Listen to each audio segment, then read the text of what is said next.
You saw prologue. You are listening at novelfull.audio. Prologue.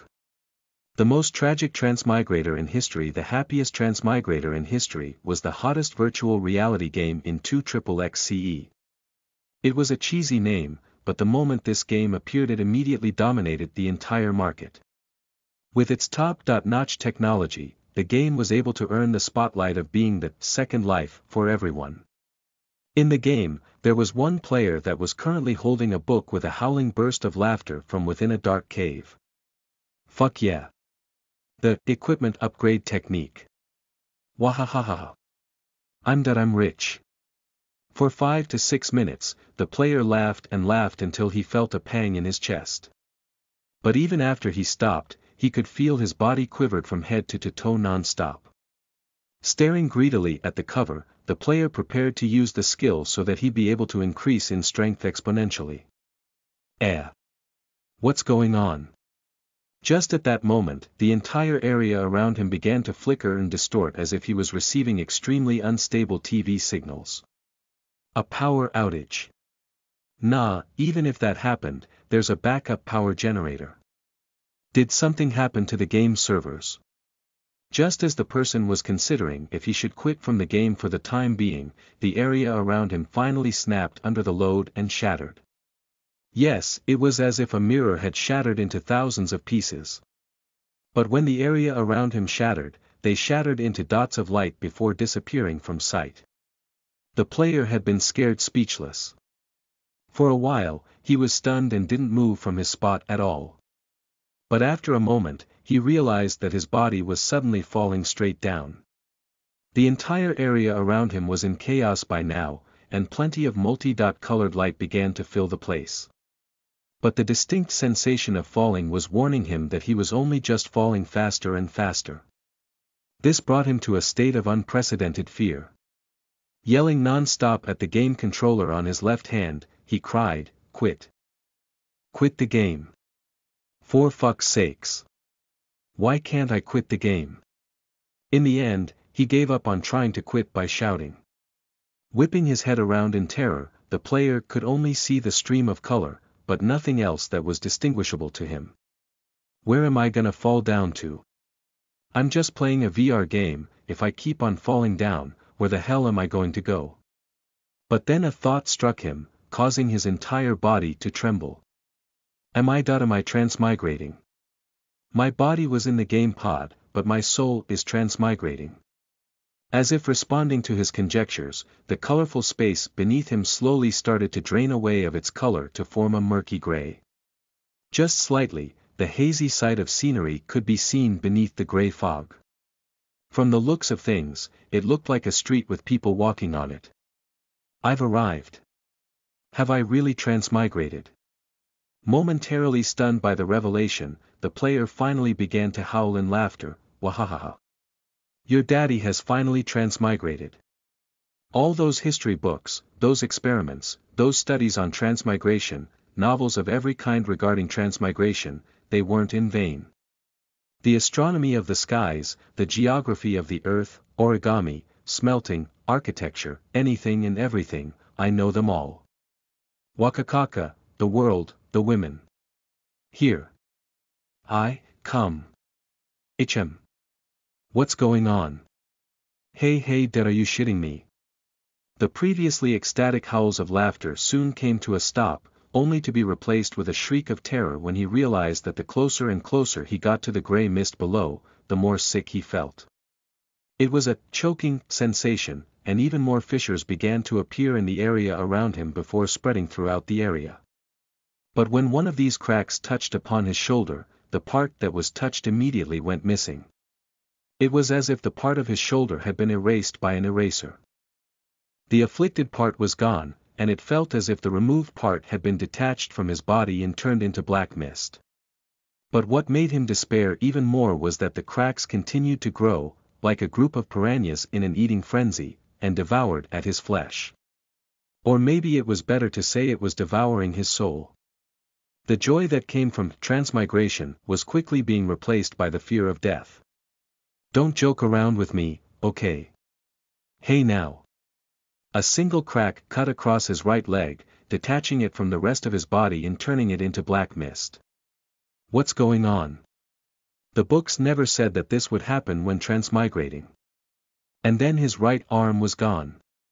The equipment upgrade technique that had been held tightly in his right hand was thus then sent flying into the air. The world down below was getting closer and closer to him, but the cracks forming around him were growing more and more as well. In addition, several bubbles of transparent air began to appear. Whenever the soul fragments formed by the parts that were cut off from the cracks were touched by these air bubbles, they slowly began to disappear from sight. The fuck's going on? I'm a transmigrator. I'm the damn main cha, but even before he could finish the script, the rest of his body was scattered into the chaos, leaving behind several different-sized soul fragments. One by one, these soul fragments began to disappear as well due to the bubbles of air. By now, the soul fragments were already passing through the clouds. The skill book and the soul fragments that were stuck with it was quickly plummeting through the gray clouds to reach the world below. And the air bubbles quickly gave chase to it. How could transmigration ever be that easy? Every plane of existence had their own laws. Anything or anyone that was not deemed to be a part of this plane of existence would be seen as a virus and be eliminated by these very laws. This 2-bit player was merely a side character, and not a main character. There was no need to know of his name, and the tragic side character had thus inevitably lost his life after transmigrating. His soul was shattered into pieces, and by now, he couldn't even die anymore even if he wanted to. Would he perhaps be the most tragic transmigrator in history? The soul fragments and skill book that managed to escape the planar laws were by no means a part of this world, and neither did they follow its laws. Now that they've escaped into this world, what kind of storms would it bring with it? Chapter 1. By Yunfei. You are listening at Novel Full.audio. Book 1. Rise of the Cloud. Chapter 1. By Yunfei. Year 2008 of the Tianhun calendar. There was only one empire to the Tianhun continent, the Tianhun Empire. In the Azure Cloud province, dusk was falling upon Talis City. Phew. I can finally call it a day. Earn 20.3 copper coins today, that's enough for one more steamed bun tonight. Came the fatigued voice of a young man. Supported by the walls of a dark alleyway as he walked through it, this youngster had a hand rubbing at his aching shoulders. Tattered were his clothings and fatigued was his body, but he pressed on as he muttered to himself. Bai Yunfei, an 18-year-old with a height of 1.75 meters. He had a simple short haircut, a nose bridge that stuck out from his quiet thin face, and eyes that were of a clear look. While not handsome, his face wasn't exactly disagreeable with either. Thanks to his many years as an unskilled laborer, his back was bent like a bow whenever he walked so that he looked more submissive than he should. His body could actually be considered to be quite buff, but because he hadn't eaten food for a long time, he looked more malnourished than healthy. After a long hard day of work, all he wanted to do right now was to buy a few steamed buns so he could eat his fill and return back home. It was a broken-down hut where he lived by himself, but it was still his place to sleep for 9 straight years. Ever since he became capable of self-thought, Bai Yunfei had never once seen his father before. His mother and grandfather had never once told him anything about him either. At the tender age of 5, Bai Yunfei's mother passed away due to illness, leaving him and his aged grandfather to rely on each other for survival. But alas! Misfortune did not see fit to leave Bai Yunfei's family. When setting up a stall to peddle his straw sandals, Bai Yunfei's grandfather ended up blocking the path of the son to a local noble, resulting in a brutal thrashing by the son's subordinates. Not too long after that, he too left Bai Yunfei.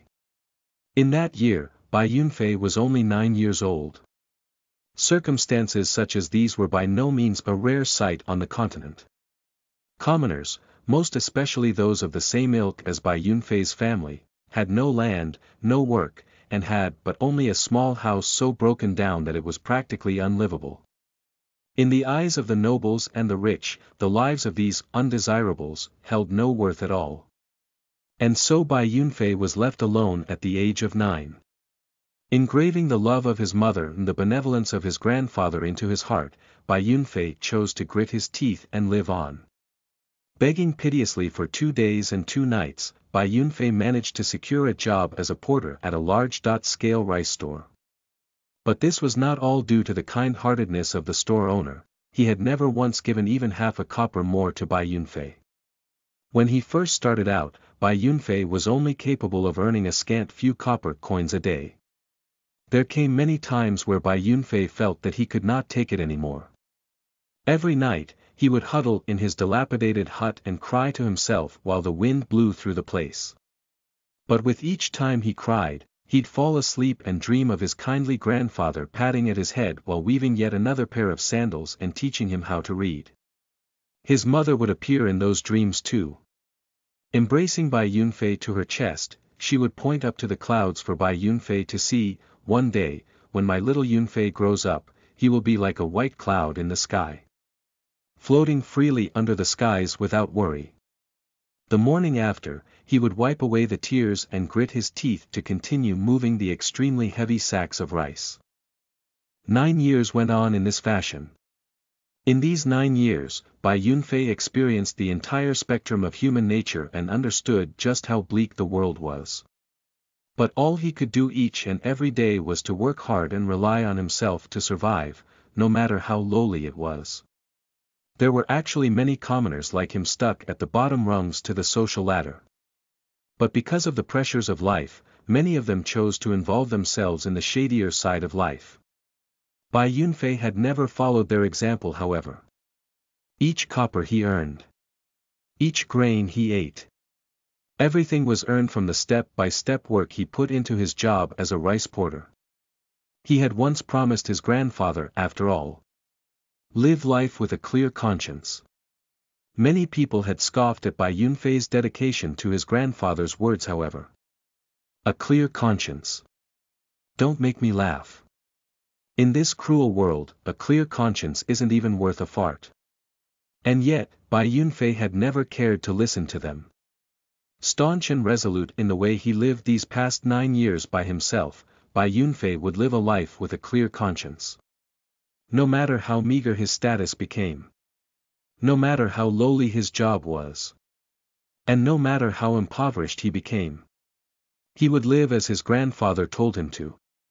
Compared to before, my body's a lot stronger now. If I can just carry a few more sacks of rice every day, I should be able to earn a few more coins and repair mom's and grandpa's graves. Bai Yunfei thought to himself as he walked. Jingling the coins in his robes, Bai Yunfei decided to speed up his walking pace. The sooner he got out of the alleyway, the sooner he could buy some steamed buns. And the sooner he bought some steamed buns, the sooner he could go home. But just at the moment when he bowed his head to walk forward, a fissure in the skies above suddenly opened up above him. Several wisps of black mist came pouring out from the fissure, and just seemingly, there looked like there was a small book bundled in the mist. Whether it was by accident or by design, the balls of black mist came down towards Bai Yunfei. And in no time at all, it had merged with his body. Bai Yunfei's mind went blank. Shortly afterwards, he lost consciousness and tumbled to the ground. When his body fell to the ground, a transparent ball of air came flying out from the not yet closed rift towards Bai Yunfei as well. But instead of entering his body like the black mist did, it covered his entire body instead. Every plane of existence had their own laws on existence. Whenever one plane attempted to invade another plane of existence, the laws to that plane would reject it and try to destroy it. But if it were able to break into the world, then the laws of the world would assimilate it into itself. These soul fragments and book that already entered Bai Yunfei's body. They were already starting to fuse together with him. After the pursuing laws to this plane of existence surrounded Bai Yunfei's body, it managed to destroy whatever fragments that did not yet fuse with Bai Yunfei before disappearing into the world as if it never existed to begin with. On the ground, Bai Yunfei would look as if nothing was happening and that he was only just sleeping. Roughly 10 minutes passed by before Bai Yunfei's body started to move. Sitting upright, Bai Yunfei looked confused, and his eyes were still unfocused. Clearly, he hadn't yet completely regained his wits. Dazed for a little longer, Bai Yunfei managed to prop himself up with the wall with one hand while using the other hand to gently slap at his head. He was muttering to himself, but it seemed as if he was talking to someone else. I'm Tang Long.No, I'm Bai Yunfei. I came from Earth. Know that I'm from the Tianhun continent. I'm a dimension traveler. I'm a commoner of Talis City. Water is made of hydrogen and oxygen. Have to save money to repair mom and grandpa's graves. These soul fragments had no consciousness, but they were still formed of the broken fragments that were memories. After they fused with Bai Yunfei, his own memory was sent into a flux for the time being. Staggering onto the main streets with a teetering body, Bai Yunfei was actually moving based on autonomous action only. His consciousness was a complete blur right now, and he couldn't even tell just what he was doing at all. Some time before, the streets were crawling with activity as the common people went to and from on it. But now, everyone was stepping to the side almost religiously as a group of men came walking from the direction of the eastern gates of the city. Leading this group at the very front was an elegant-looking young man draped in excellent clothing. His eyebrows were sharp like a sword and his eyes were bright like if they were stars. His hair was tied nicely behind his back, and the fan in his hands waved a refreshingly nice breeze at his face as he pointed at the shops on the side of the streets to the person next to him. Occasionally, his lips would curl into a smile, and it seemed as if he was introducing something to his companion in a lax but frivolous manner. The person by his side was a long-haired young woman dressed in a light blue robe made of expensive material. She had a slim physique and a fair white complexion, red lips and a jade white nose. Her eyes, wide-eyed in interest, followed the young man's finger around the streets. From behind these two, there was a more burly-looking middle-aged man with his hands clasped behind his back. Walking slow enough to be behind the two youths, a hint of a smile could be seen on his face as he looked at the two. Two men dressed up as bodyguards hung by his side with a sword fitted at their waists. Their walking patterns were random, but every so often, their eyes would sweep across the crowd. Anyone that met their gaze would immediately turn their heads with a mixture of fear and respect. After them came a group of men dressed up as servants. Each one of them carried a large box of seemingly hefty weight. But despite the weight, the servants walked with an easy step, meaning that they were considerably strong as well. They were the most influential family of Talis City, the House of Zhang. Not only did they control more than half of the businesses in Talis City, they were also a family of soul cultivators. In the greater picture that was the Tianhun continent, the Zhang weren't of any importance. But in the local area of Talis City, even the Lord Mayor would have to show some consideration for them. When the Lord and heir apparent to the House of Zhang walked down the road, no commoner would dare stand in their way. Little sister Menger, how unexpected it was for me to see you show up in Talis City with my father. You should have sent some news ahead of time so I could arrange for some more interesting things to be shown to your heart's content. The young man smiled gently at the young woman. This man was the heir apparent to the House of Zhang, Zhang Yang. The young woman known as Menger showed no outwardly expression at Zhang Yang's flattery however. Reciprocating in conversation with a simple phrase, she spoke, I just so happened to come across Uncle Zhang when I was sightseeing Kathaya City. Since it was convenient, I came with him to meet Auntie, there's no need to prepare anything. I'll be leaving in a few days, so there's no need to do anything special. The young woman's eyebrows knitted together at her last words as if remembering something, also. Don't call me Menger. I'm not your sister either.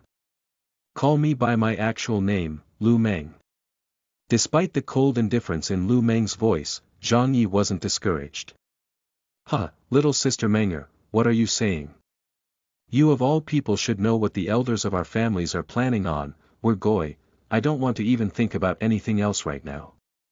The only reason why I'm even sightseeing right now is because I can't make the breakthrough to become a middle stage soul warrior. I just wanted to clear my head for a while before I go back and focus again on my training without interference. Lu Meng interrupted him. Wah, you've already reached the middle. Stage Soul Warrior. I remember when we once broke through to the Soul Personage stage at the same time. It was only a year ago. I'm a middle. Stage Soul Personage now, but you've already improved that much. This time, Xuanhuan didn't bother to continue to fawn over Lu Meng so shamelessly as he was before. Instead, he could really only let out a gasp in shock. A look of scorn for Xuanhuan flashed across her eyes at that. Looking away to glance at the side of the street, she opened her mouth to speak. I'm not like some people who just idle about every day. Xuanhuan felt rather embarrassed by her words. Abandoning this line of conversation, Xuanhuan then looked up with a smile and pointed to a nearby street stall. Little sis, Lu Meng. There's a stall selling some tanghulu over there, plenty of girls love to eat this. Since you've been focusing on your training, I'm sure you don't get to eat this a lot, do you? Let me get you a skewer. Striding straight on over after speaking, Xuanhuan took a skewer of tanghulu before walking back to Lu Meng's side. Despite the theft, the vendor was unwilling to look discontent. Instead, the vendor managed to force out an ingratiating smile onto his aged face. Curiously, Lu Meng took what was offered to her and gave it a look over. A pink tongue extended forth from her lips to lick at the frosting over it, eliciting a smile to appear on her lips. Her smile was so rare to Xuanhuan, like a plum blossom in the winter, he couldn't help but stare at her a little more from the side.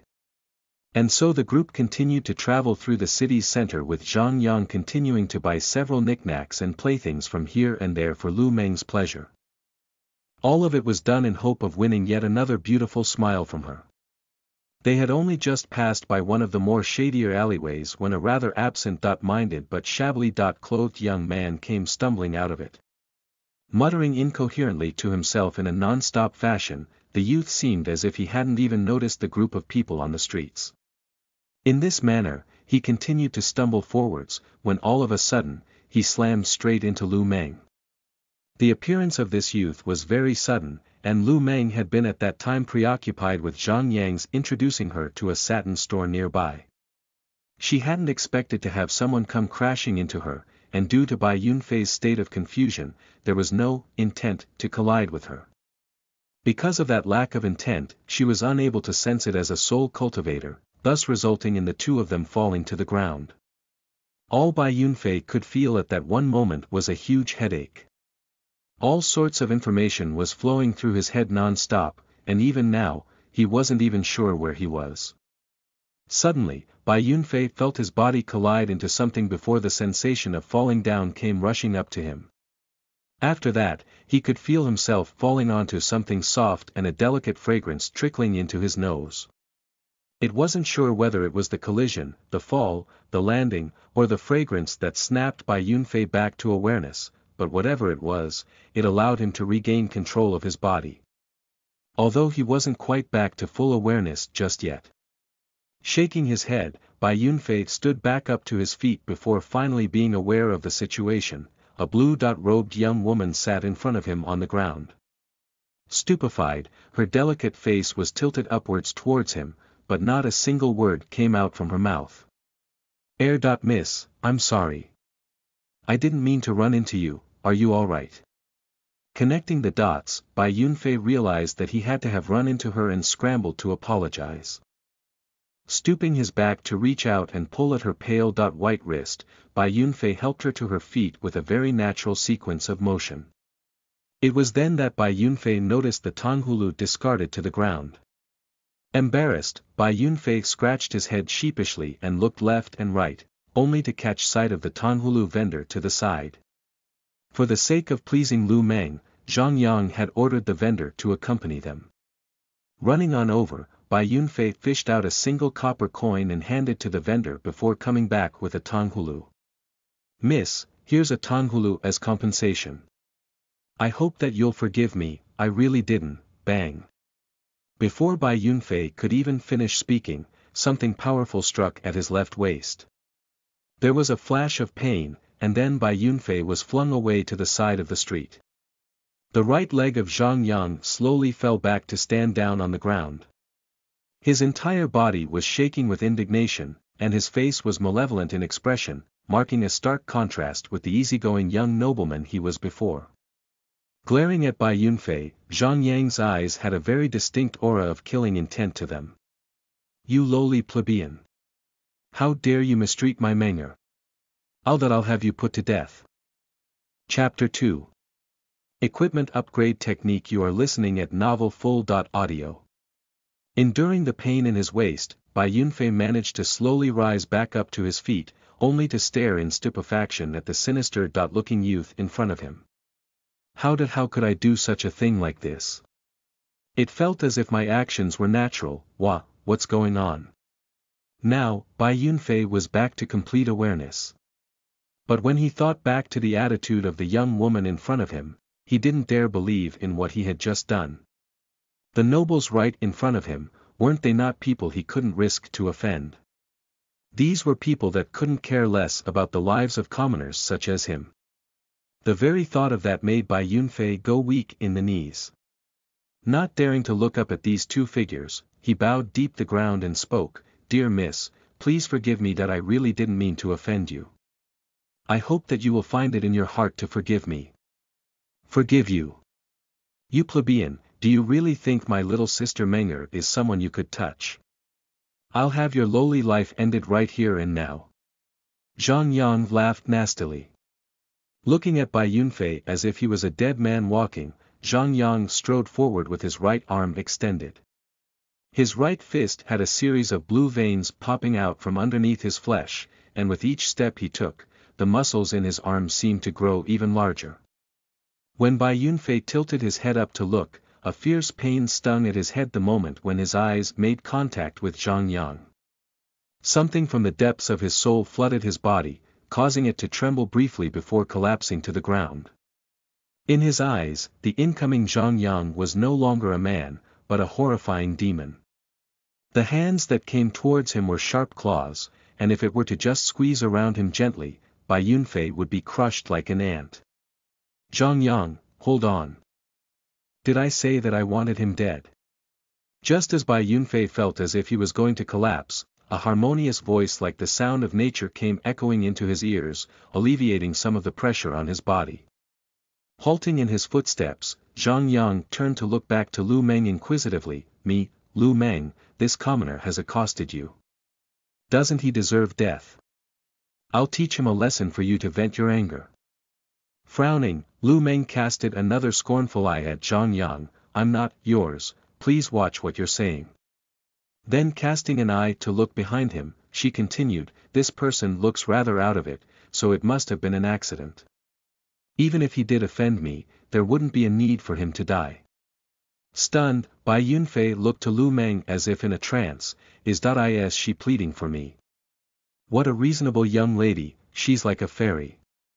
He took a kick from you already, see how injured he is. Let that be enough punishment for him." Lu Meng's eye flickered to the dropped tanghulu Bai Yunfei had bought for her earlier. There was a flicker of light as if she was thinking about something.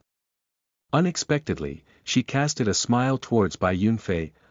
If anything, he already tried to pay me back with another tanghulu, but it was kicked to the ground by you." Her smile had forced Bai Yunfei's heart to beat more rapidly than before when he saw it. His face began to grow flush with a red heat, and his mind felt as if it was swimming. How beautiful she is. Seeing how Lu Meng was treating this plebeian with such a smile, a flash of bitter hatred entered his eyes. How could we let him off so easily? At the very least, we should cut off one of his hands.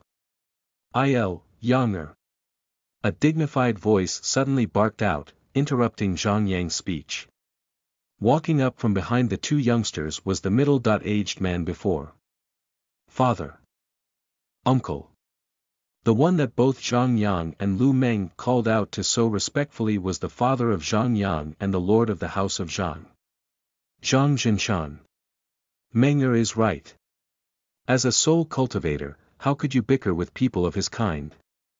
You even plan to kill on the streets, are you not afraid of losing face for our Zhang?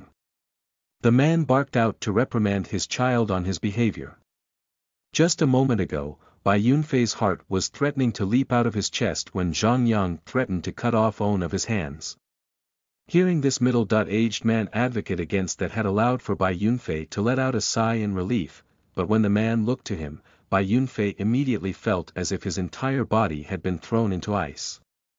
Even his soul shivered at the man's gaze, it was many a times more intimidating than the one Zhang Yang had given to him. Even breathing was a challenge for him now. Fortunately, this sensation had only been for a moment before receding away. Heaving heavily, Bai Yunfei could feel beads of sweat drip down from his face one after another. Your mother is still waiting for us to return, don't let her wait even longer. Zhang Zhinshan spoke. But seeing how his son was still quite discontent with the outcome, he let out a casual suggestion, if you're still not satisfied with this one. Let your servants teach him a lesson. Unwilling to say anything more, Zhang Yang gave one of his servants a look before heading off with the others into the city center. Two of his servants didn't leave with him. Instead, they glared ominously at Bai Yunfei as they approached him. Now that Zhang Zhinshan had spoken, Bai Yunfei knew that there would be no escaping this beating today. If he resisted, the chances of being injured even worse would only just go up. With no other choice, he curled up into a ball and protected his face while the two men began to beat at him with their hands and feet. Already some distance away, Zhang Yang couldn't help but cast a look backwards with an eye of resentment. However, he then turned his head to look at Lu Meng for a brief moment before returning to his guise as an elegant noble. Waving his fan, he continued to introduce Lu Meng to the different parts of Talis City to her. Later that night, Bai Yunfei dragged his beaten and weary body back to his home. Pushing open the teetering doors of the entrance, he walked past the narrow hallway and onto the simplistic bed. There were several holes in the ceiling so that the moonlight could shine through and give the hut some lighting. Anything of worth in his home was already sold off. Originally, he had a room next door, but even that was sold off too. Seated on top of his bed, Bai Yunfei stared despondently at the top of his ceiling. Rubbing at the black and blue spots of his body, Bai Yunfei couldn't help but shed some tears in disappointment. Resistance. Humiliation. Uselessness. What about it? He couldn't do anything to change himself. As he stroked at the jade stone pendant hung on his neck, the tears from his eyes began to slow down. This pendant was shaped like a crude cloud due to its rough craftsmanship, and one could tell that it was obviously made from low-quality material. But because Bai Yunfei had kept this pendant next to him at all times and touched it for years, it had an especially glossy feel to it and shined to some degree. This was the memento given to him by his mother. Mother, is there really a point for me to live like this?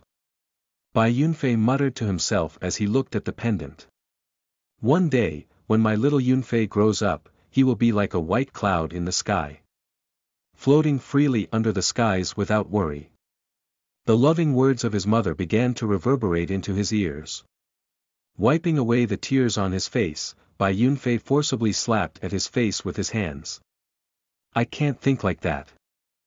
Mother's birthday is coming up soon. I just need some money so I can repair mother and grandfather's grave. I can't let them see me unhappy like this. Pacing himself with several deep breaths, Bai Yunfei calmed himself down and began to rethink of the events that happened today. What is going on with me? I didn't feel like myself on the streets. Why in the world did I go and provoke those nobles? I'm myself still though. But feels like I've a lot more things in my head now that I can feel it, but I just can't really seem to recall it clearly. Maybe I've worked so hardly recently I'm starting to see things. I wasn't feeling strange yesterday though. Slapping his head, Bai Yunfei looked as if he was trying to forcibly jog his memory. Item upgrade technique. What's that? It was right at that moment something underneath his bed suddenly gave way, forcing his bed to sway unsteadily. Ugh, what got loose now? This stupid bed, really now? Stooping over, Bai Yunfei could see that the left side of the bed was clearly shorter than the other side. Originally, he had something propped up underneath. But when he moved about on his bed, the sudden movement brought the item elsewhere. Groping around underneath the bed, Bai Yunfei retrieved a single object. It was just a brick. Just as he was about to get it up and reset the bed, a sudden notification popped up into his head. Bed ODM equipment grade. Normal attack. 9 upgrade requirement. 1 soul points. This sudden notification had startled Bai Yunfei, causing the brick to fall from his hand and onto the ground. At the same time, the notification disappeared from his mind. Fearful, Bai Yunfei looked around himself for some time, only to see that nothing was amiss. After a long time, Bai Yunfei finally managed to pick up his courage and picked up the brick again. Sure enough, as soon as he picked up the brick, the same notification appeared. When he put the brick down, the notification disappeared. And when he picked it up, the notification appeared again. Yeah. This points to it, but what does upgrade mean? Upgrade. Another notification popped up into his head. In the next second, his mind went blank as if something from the innermost parts of his soul lessened. But even before he could even speak, the feeling disappeared. Upgrade successful. Another notification similar to the last one popped up in his head, prompting him to look down at the brick in his hand. Equipment grade. Normal upgrade level. +1 attack. 9 additional attack. 1 upgrade requirement. 2 soul points. Just seemingly, it felt as if the brick in Bai Yunfei's hand grew a little heavier than before. It also felt a little sturdier too. But Bai Yunfei didn't know if this was just an illusion of his. Another notification. Attack. Does that mean how strong it is? If I upgrade it, does it grow stronger? What the heck? Am I dreaming or something? He pressed a hand to the injured part of his waist, only to flinch and take in 2 deep breaths of frosty air. He wasn't dreaming. Maybe this has something to do with my strange behavior today. Thinking hard about it for a while, Bai Yunfei shook his head. It was pointless to continue thinking about it now since there weren't any clues to follow. It didn't hurt him, so he didn't feel too bad about it. If I continue to upgrade it, what's going to happen? Bai Yunfei couldn't help but feel curious about this. Upgrade. Like if his heart had skipped a beat again, Bai Yunfei looked to the brick. Upgrade successful. Equipment grade. Normal upgrade level. +2 attack. 9 additional attack. 2 upgrade requirement. 3 soul points. Waving the brick, Bai Yunfei felt that the brick had gotten a little sturdier than before. Let's try it again. Not too long afterwards. Upgrade successful. Equipment grade. Normal upgrade level. +6 attack. 9 additional attack. 6 upgrade requirement. 7 soul points. But then the next time Bai Yunfei upgraded it, an unexpected result came up. Upgrade failed. Wah. Failed. What does that mean? Looking at the brick, he could see that the upgrade level had gone from +6 to +5. So did it can fail as well. And failure means it'll drop down a level. And now he was even more curious. He was already captivated by this interesting thing, like a small child stumbling onto a new toy. No longer taking a look at the brick with each upgrade, Bai Yunfei stared at the brick and thought to himself non-stop. Upgrade. Upgrade. Upgrade.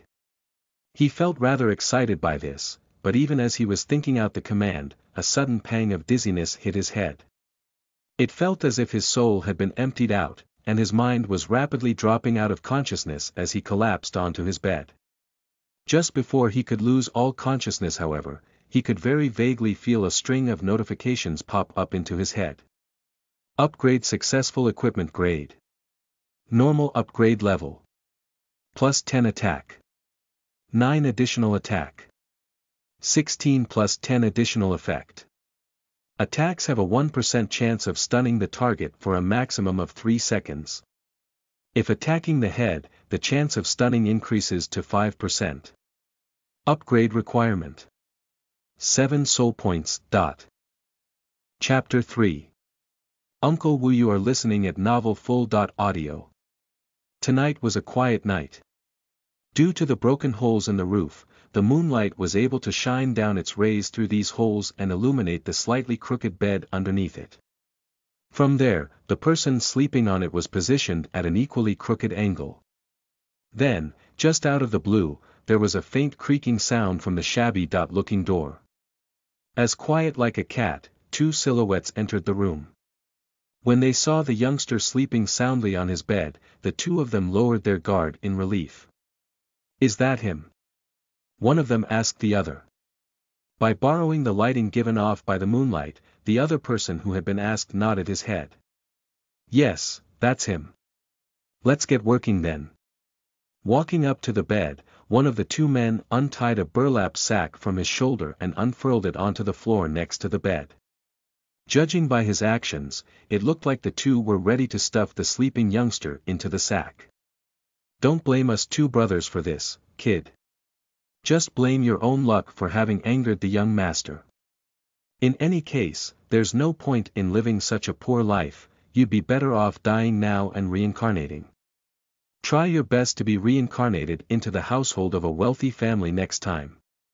Cut the crap and hurry up and stuff him into the bag." Why is he holding a brick? "Heh, he's holding onto it pretty tightly, bvec, forget about it and let him have it. I've a plan. When we get to the spot, we won't give him any weapons. We'll just let him have that brick, he's going to die either way. When the young master finds out, he'll definitely be happy. Who knows, he might just reward us. Haha. It's a mean plan, but I like it." Working nimbly, the two men worked as if they had done this many times in the past. Loading the youngster into the bag and tying it tightly, they heaved him over their shoulders and left the room to disappear into the night. Bai Yunfei was having a very nice sleep. Even though his senses were slightly hazy, he felt very warm all over his body. He didn't know where he was either, but he didn't want to think about it so that he could continue on sleeping. "Young lad, wake up, hurry now." The sudden intrusion of someone's voice immediately caused Bai Yunfei to wake up. Feeling that someone was shaking at his shoulders, Bai Yunfei's eyes opened up and sat himself upright. Scratching at his foggy head, Bai Yunfei murmured, "Wah! Where am I?" It came to him all at once. This wasn't his house. He was sleeping on straw, and right next to him was an old man with white hair and a look of concern on his face. "Elder sir, where is this place? Why am I here?" The concerned tone of this old man had helped Bai Yunfei relax a little, but not enough to stop him from asking the old man. "What? You don't even know why you were captured and brought here? Oh my young lad, you've offended someone you shouldn't have offended. I presume it was the animals of the Zhang that brought you here." "The Zhangs? Zhangyang?" Bai Yunfei was speechless at first, but the answer came to him quick enough. "Ah, so you do know him, how did you manage to anger him? Woe is you." The old man sighed and shook his head. Looking around the place, Bai Yunfei asked again, "What are we doing being locked here? How do we get out?" Aside from the layer of hay that covered the floor, there was nothing else to this room. There was no items, no windows, no nothing. To the left of him, Bai Yunfei could make the sight of several wooden bars. Was this a jail cell? The walls to this room were 3 to 4 meters tall, and just beyond these bars was a spacious field about 100 meters in circumference. But just beyond that, Bai Yunfei could see several layers of fancy-looking seats. He and the old men were together in a corner to this one room. And on the other side some distance away were roughly 10 men or so. But compared to the old man, these men all looked exceedingly vicious. One would only need a single look to know that these men were not of the nicer sort. But as vicious as they looked, they were all huddled together in their own corner and whispered to themselves as if to mind their own business. "Get out! The elder had a strange look on his face at those words. Lad, you've dear me. Everyone in Tala City knows that only a few people can live and get away with offending the young heir of the Zhangs. What? I'm going to die. Bai Yunfei cried out with a louder voice than before, causing the unsavory glares of the other inhabitants of the room to focus on him. Frantically, Bai Yunfei asked the old man with a quieter voice than before, Elder sir, are you being honest? My dear lad, don't be afraid. Well, to be truthful, being afraid will do you no good here either. The old man rubbed at his shoulder. I've heard them say before that they'll have us fight someone. If we can survive, they'll let us go. There was a hollow laugh following this. Clearly, the old man didn't think that as an old man and a young boy, they had a good chance of surviving. Fight. Bai Yunfei trembled to himself with terror piling up in his heart. Somehow, the comforting expression on the old man's face had been enough to calm him down to some degree. Perhaps the kind expression of this elder was similar to that of his own grandfather. Elder sir, you. My family name is Wu, so just call me Uncle Wu. Uncle Wu, why are you here too? It had been an unexpected thing to see that the kindly old man would suddenly grow distressed. There was but a malevolent look in his eyes and his teeth were tightly gritted together as if he became some sort of vicious beast ready to tear someone apart. This sudden transformation of the old man caused Bai Yunfei to become startled. Shrinking his body into the corner, Bai Yunfei began to feel afraid for himself. It took some time before the old man's anger finally receded away from his eyes. Sucking in a deep breath, he finally spoke out, my apologies, did I scare you? Seeing that the old man had returned to normal, Bai Yunfei gave a sigh of relief and waved his hand, no, you didn't. Uncle Wu, if you don't want to talk about it, then there's no need to talk about it. In truth, it's not something that should be kept a secret. It was because I had a woodcutter in my hand when I tried to kill Xuanhuan. But halfway through, I was caught by his subordinates and thrown into here. Wah! Out of all the reasons Bai Yunfei thought the old man was in here for, this was not one of them. That animal, Xuanhuan. He's the reason why my granddaughter is dead. Uncle Wu's body was racked with emotions as he continued to speak, my poor little Yuer was only 16. 3 days ago, my dear granddaughter talked about buying a bolt of cloth to make me a set of robes. She said that with winter coming, she wasn't about to let me freeze. By this point, Uncle Wu's eyes were filled with a loving devotion to his granddaughter. And from the small smile on his face, Bai Yunfei could tell that this old man loved his granddaughter dearly. Bai Yunfei's own grandfather once looked at him in the same way too, after all. But when she went outside, heaven saw fit to separate us two forever. Tears sprung freely from Uncle Wu's eyes from the grief he felt. The neighbor next door managed to tell me that little Yuer was taken in by Zhang Yang's servants, but by the time I got there, she was already a stone-cold corpse. My little Yuer. My dear granddaughter. Unwilling to take Zhang Yang's insults, she was ultimately killed off by him. Once again, the ferocious expression of a primal beast appeared on Uncle Wu's face. This time however, Bai Yunfei wasn't as afraid as before. Instead, he too felt as angry and sad over Uncle Wu's story. My neighbors advised me to swallow my anger after I buried my dear granddaughter. They said that I wouldn't be able to fight the Zhangs. I knew that. We are commoners after all. Even if the Zhangs kill several of us, the Lord Mayor would only turn a blind eye to us. Our lives are like ants to people like him. But still, my hate remained. If I was unable to do anything, how could I ever apologize to my dear granddaughter? I would die with eternal regret.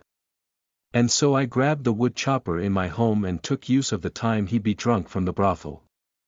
When he came out, I took my chance to rush forward and chop him to pieces. I wanted him to pay for the life of my granddaughter with his own. But I wasn't even able to touch even his clothes. I was stopped by those thugs of his and imprisoned here as a result. It's been an entire day and night already. Cough cough. Because of his excessive agitation, the old man began to cough as soon as he finished speaking. For the entire time Uncle Wu told his story, Bai Yunfei was quiet. He had no words to console the man, and all he could do was to hold on to the man with a trembling hand. Patting him on the back, Bai Yunfei spoke in concern, "Uncle Wu, please calm yourself. It does your body no good. He is no human, but a beast in human skin. One day, he'll get what he deserves." Uncle Wu looked to be lost in thought when he looked to Bai Yunfei. After a period of silence, the man finally spoke, "Alas. My little Ewer, she used to hold my hand like this and pat my back and chide me for being too emotional. Young lad, I've never asked for your name yet, have I? My name is Bai Yunfei, you can call me Yunfei." "Ah, yes, Yunfei. I can see that you're a good child. Children like you are getting rarer and rarer. People nowadays are all the same, no matter if they hide it or not. They only care for themselves and don't care if anyone dies. If they can do it, they'll do it. People like them, they've thrown away what it means to be human. As long as a person lives on this world, they should always live a life guilt-free and with a clear conscience."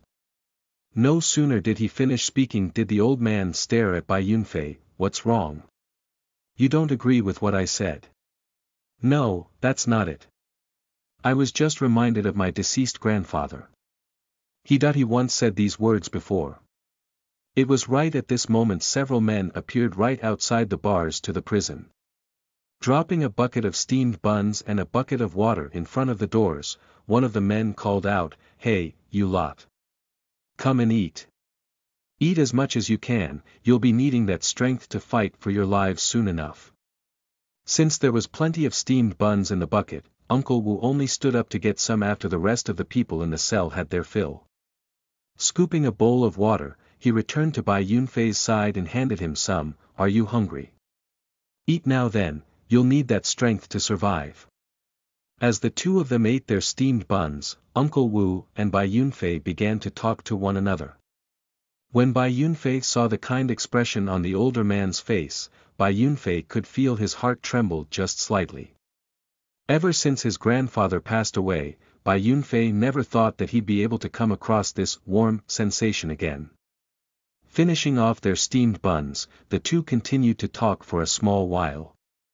Before long, Uncle Wu felt tired and leaned against the wall to get some sleep. Bai Yunfei continued to stay huddled in the corner by himself. It was only now that he managed to recall the events that happened yesterday. "Why don't I have any injuries on my body?" Bai Yunfei suddenly realized. Somehow, the thrashing he received yesterday was completely gone. Even his body felt rather comfortable instead of not. "Did I pass out yesterday night? Why though? Oh, right. I was upgrading the brick." Subconsciously feeling the area around himself, Bai Yunfei's fingers unexpectedly touched upon something with very distinct edges and corners. It was the brick from yesterday. The brick that he had been holding on to ever since he passed out. "When you were brought in yesterday night, you were holding on to that brick. Perhaps there's some sort of special significance to that brick?" Uncle Wu asked, but there was doubt in his voice. "No, not really. This is just the brick I use to even out my bed." Bai Yunfei didn't really know how to explain the situation, but luckily for him, Uncle Wu didn't seem to mind Bai Yunfei's flustered speech. He chuckled upon Bai Yunfei's answer, but beyond that, the older man said nothing else. Looking down, Bai Yunfei looked at the brick in his hand. Equipment grade. Normal upgrade level. Plus 10 attack. 9 additional attack. 16 plus 10 additional effect. Attacks have a 1% chance of stunning the target for a maximum of 3 seconds. If attacking the head, the chance of stunning increases to 5%. Upgrade requirement. 12 soul points. Yeah, what happened last night was real then. Plus 10 additional effect. Stunning. What does that mean? So if I beat someone with this brick, I can stun them. Why is there a percentage then? Should I try upgrading it again? But the thought of upgrading the brick was quickly abandoned. He lost his conscience yesterday evening because of that. How could he try to upgrade it again in this situation as if there was nothing to worry about? As he held the brick, Bai Yunfei found himself lost in thought. Time went by in this manner before a sudden clamor brought him out of his thoughts. Turning his head, Bai Yunfei could see that the fancy seating around the place were beginning to fill up with all sorts of people.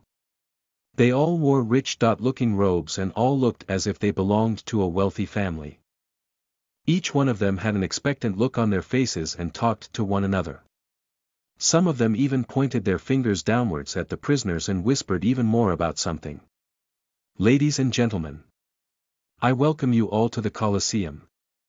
Suddenly, a loud voice resonated throughout the place. Those whispering nobles immediately grew quiet and their faces lit up with excitement. Some of them looked even more crazier. These lowly commoners will soon be fighting each other like wild animals for the sake of survival. Today, we shall have an exciting and bloody Colosseum. Let us all enjoy today's visual feast. Chapter 4. Slaughter in the Colosseum. You are listening at Novel Full.audio. The Colosseum was one of the more popular places in the underworld of Talis City. It was controlled by the Zhangs, and many wealthy families and nobles would come to see it. Throughout the entire Azure Cloud province, there were many people that knew about it. This was a place where the nobles could use to kill time when they had time to lose.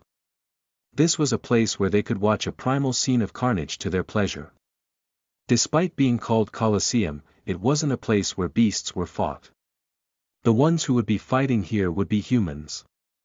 Bai Yunfei's eyes were wide opened, and his mouth was dropped wide in astonishment as well. Even his entire body was shaking from the fear he felt. Never did he ever imagine that such a brutal event would happen between humans. At the center of the Colosseum, two red-colored figures were engaged in a fierce hand-to-foot battle. For the sake of prolonging the time spent fighting, weapons were generally disallowed from the Colosseum. If one wished to live, they would have to use their hands, arms, head, and even teeth. It was only when the enemy was rendered unable to stand would one be permitted to live. But being defeated generally meant death. And it was because of that reason why these figures were red-colored. It was because they were drenched in their own blood. Not only was it their blood, it was the blood of their enemy as well. One of the two combatants was built like a bear and had equally thick eyebrows. As of right now, he was panting heavily, and one of his eyes was already nothing more but a bloody mess. His left ear had already been torn away from his main body, and his body quivered from the pain and adrenaline coursing through his body. From his remaining one eye, one could see the madness in them. A primal beast. Like howl could be heard before he raised one of his fists to attack the tinier man in front of him. The other man was heavily injured as well, but he looked to be in a much better state of health than the other. When the first man came with his fist outstretched, the second chose not to dodge. Instead, he met the man's fist with one of his own for a fist-to-fist collision. In the moment the second man punched outwards, his right arm seemed to swell to some degree. And when the two fists collided, a miserable shriek erupted from the first man before he staggered backwards several steps. The fingers to his right hand were bent into abnormal shapes and blood could be seen seeping out from his wounds. There were some parts to his arm where bone could be seen jutting out. The other man shook his hand to wipe off the blood from his arm, his opponent's blood. He even licked up some of it in his excitement with his eyes emitting a terrifying glow. He didn't look like a human in this one moment. Instead, he looked more like a beast ready to slaughter its prey. The audience spectating from the outer ring let out excited shouts and screams at the sight. In this one moment, these graceful and distinguished nobles had not even a single iota of that attitude to them. Their faces were flushed with excitement and their eyes were wide open as if afraid of missing even a second of the excitement happening in front of them. Like Bai Yunfei, the entire audience felt their entire body start to tremble. But the only difference between the two was that they were trembling from excitement while Bai Yunfei was trembling from fear. All around the two combatants in the field, there were multiple bloodstains soaked into the ground. Aside from the blood, there were also the carcasses of several other figures from the previous fights. Above on the terrace, there were several luxuriously looking chairs. Out of these chairs, 3 of them were occupied by 3 figures watching the event down below. The one on the left was none other than Xuanhuan. Still playing the part of an elegant young nobleman with his fan, Xuanhuan pointed at the middle-aged man down below and spoke to the person next to him, "Second Master Zheng, how do you feel about this Colosseum of mine? It's a place that makes the blood of any person boil, doesn't it? That person there is the most fearsome person in this Colosseum, Dire Wolf."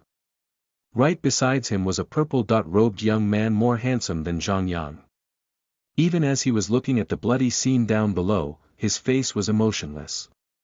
Nodding his head, he spoke, "Not bad, this person's already in a half-awakened state. It won't take much longer before he awakens his soul force and becomes a full-fledged soul apprentice." Even though he was complimenting the man, there was a slight tint of disapproval to his face, and he was clearly complimenting him half-heartedly. Xuanhuan hadn't paid too much attention to it however and laughed, "A mere soul apprentice, there's no way such a character like that would be worthy of Lord Zheng's eye. The house of Zheng has so many geniuses and so many capable people, how could my own family even compare?" He knew that Second Master Zheng came directly from the capital and was without a doubt looking down on his own family. So the fact that he came to Talis City this time for the Colosseum was a wonder on its own. All Xuanhuan had to do was to make sure he served him well without offending him. To their right was a person draped from head to toe in a black cloak so that his face couldn't be seen. His hands were crossed against his chest and his head was bowed down onto it, making it seem as if he was sleeping. By now, the battle in the ring was reaching a conclusion. Now that the bigger man was no longer a match for the middle-aged man, his movements were slower than before. The wounds on his body was growing more and more numerous, and the crowds chanting and cheering were growing in volume proportionally. In the end, the middle-aged man brought the bigger man to the ground with a kick. With his right foot slamming onto the man's chest, his 2 hands grabbed hold of the downed enemy's arms and gave them a heavy pull. Somehow, the arms of the man were torn off without resistance. A cheer unprecedented in volume erupted from the audience. Due to the gory nature of the scene, some of the female spectators turned their heads away from the sight. However, some of them glanced surreptitiously back towards the ring with excitement filling their red faces. At last, the middle-aged man brought his foot down onto the man's head, crushing it as if he would crush a watermelon. Seeing the white and red substance splash out onto the ground, Bai Yunfei could hold it in no longer and begun to vomit in one of the corners to the room. Uncle Wu himself started to tremble and clutched at Bai Yunfei. Even the more ferocious-looking men in the room started to fear for their lives as well. At that moment, the wooden doors to this prison was thrown open with a dozen armed figures walking into the room. The man leading the group came to a stop in front of them and barked, "Everybody, out! Take your weapons and prepare to fight for your freedom." The group of men looked at one another, but in the end, they filed out of the room one by one. Uncle Wu and Bai Yunfei were the last 2 to leave. Whenever a person walked out from the room, someone standing at the gates of the room handed them a weapon from the war chest before letting them onto the ring. Still at a loss for words, he and Uncle Wu followed the rest of the group out. When it was their turn to receive a weapon, Uncle Wu was given a shabby-looking hatchet. Standing awkwardly by the door, Bai Yunfei waited for them to hand him a weapon of his own. But it seemed that this man was already let in on some sort of secret beforehand and only smiled at Bai Yunfei. No weapon was given to Bai Yunfei. Where's my weapon? "Huh, isn't that a weapon there in your hands? What else do you want? Cut the crap and get on out already." The man laughed as he eyed the brick in his hands. For the entire time, Bai Yunfei had been holding onto this brick as if it would help make him feel safer. With an unceremonious kick, the man sent Bai Yunfei into the ring. Chasing after Uncle Wu, Bai Yunfei was still completely bewildered by the situation. Seeing so many nobles around him size up the other cellmates of his and himself, Bai Yunfei came to a startling realization. We're nothing more than ants in their eyes. From up above on the terrace, Xuanhuan stood up and paced forward several steps to address the crowd. Ladies and gentlemen, today we will be having an extra special event. The winner of the previous bout, Dire Wolf, will be fighting against this gruesome group of criminals. Finishing up his speech, Xuanhuan looked to the ring where he saw Uncle Wu and Bai Yunfei standing in the back. A vile look of vindication and satisfaction entered his eyes at the sight of those two, but when he saw the brick in Bai Yunfei's eyes, he was taken back for a brief moment. Then, a smile crept onto his face before he turned to give a praising look to one of his subordinates. Uncle Wu had been the very first to turn around when heard the voice of Xuanhuan. Glaring hatefully at Xuanhuan, Uncle Wu's entire body shook and his eyes reflected a strong urge to kill. Bai Yunfei had also recognized Xuanhuan. He could even sense the ridicule and vicious sentiments from Xuanhuan as if it were clear as day. It really is him, but why? Was it because I offended that young miss of his yesterday? But still. What gives him the right to decide whether I live or die? What gives him the right to look at me as if I'm an ant? There was a nagging sensation in his heart that refused to leave him, but it was quickly spreading throughout his heart and was ready to explode. Pointing at Dire Wolf, Xuanhuan addressed the cellmates down below, "You are all inmates serving the death penalty. Your kind spend the days of your lives killing, burning, and looting. By all rights, you all should have been killed already, but today, I will give you one chance to live. You will all fight him to survive. Whomever remains standing after half an hour will be given pardon to leave." His words hadn't been hard to understand. The spectators all started to whisper and point to one another with interest showing clearly on their faces. So they're all death row inmates. There's so many of them with weapons, can that Dire Wolf even win? Those 10 at front are criminals for sure, but look at the 2 in the back. Aren't those 2 just an old man and a kid? Hey, look. What's that the kid's holding? A brick. A brick. Ha. It's a brick. After the men in the ring heard what Xuanhuan said, their eyes began to shine brightly with hope. No one wanted to die given the chance to live, after all. Gathering together, these dozen figures began to whisper something to one another. Clearly, Dire Wolf had known about this special event, and stood where he was with his arms crossed against his chest. Even though he was up against plenty of armed people, he remained calm. His foot was still dripping with the blood from the enemy of the last round. Looking away from Xuanhuan, Uncle Wu's eyes stared at Dire Wolf first, and then back to Bai Yunfei. "Yunfei, listen to me. We should hide off to the side. If he comes at us, we should run away. Don't fight him, we'll never win if we do. There's 30 minutes, and this ring isn't small. We just need to do our best to evade him, we may just be able to escape from this alive." Xuanhuan sat back down onto his chair and waved his hand, "Begin." Given the command, Dire Wolf revealed a cruel smile and slowly walked towards the group of people. The criminals all clenched at their weapons tightly and spread themselves out. Each one of them were deathly afraid and thus didn't dare to move forward. Taking one step at a time towards them, Dire Wolf's foot left a bloody splotch on the ground with each step he took due to the remains of the blood of his enemy. Since his entire body was drenched with blood, he looked like a demon walking away from a bloodbath. With each step he took, it felt like another step on each of the criminals' hearts. At last, one of the criminals succumbed to his fear and let out a primal roar, "He's already injured from his last fight, if we all fight him now, we can kill him and live." When a situation was given too much push, there would ultimately be a pull.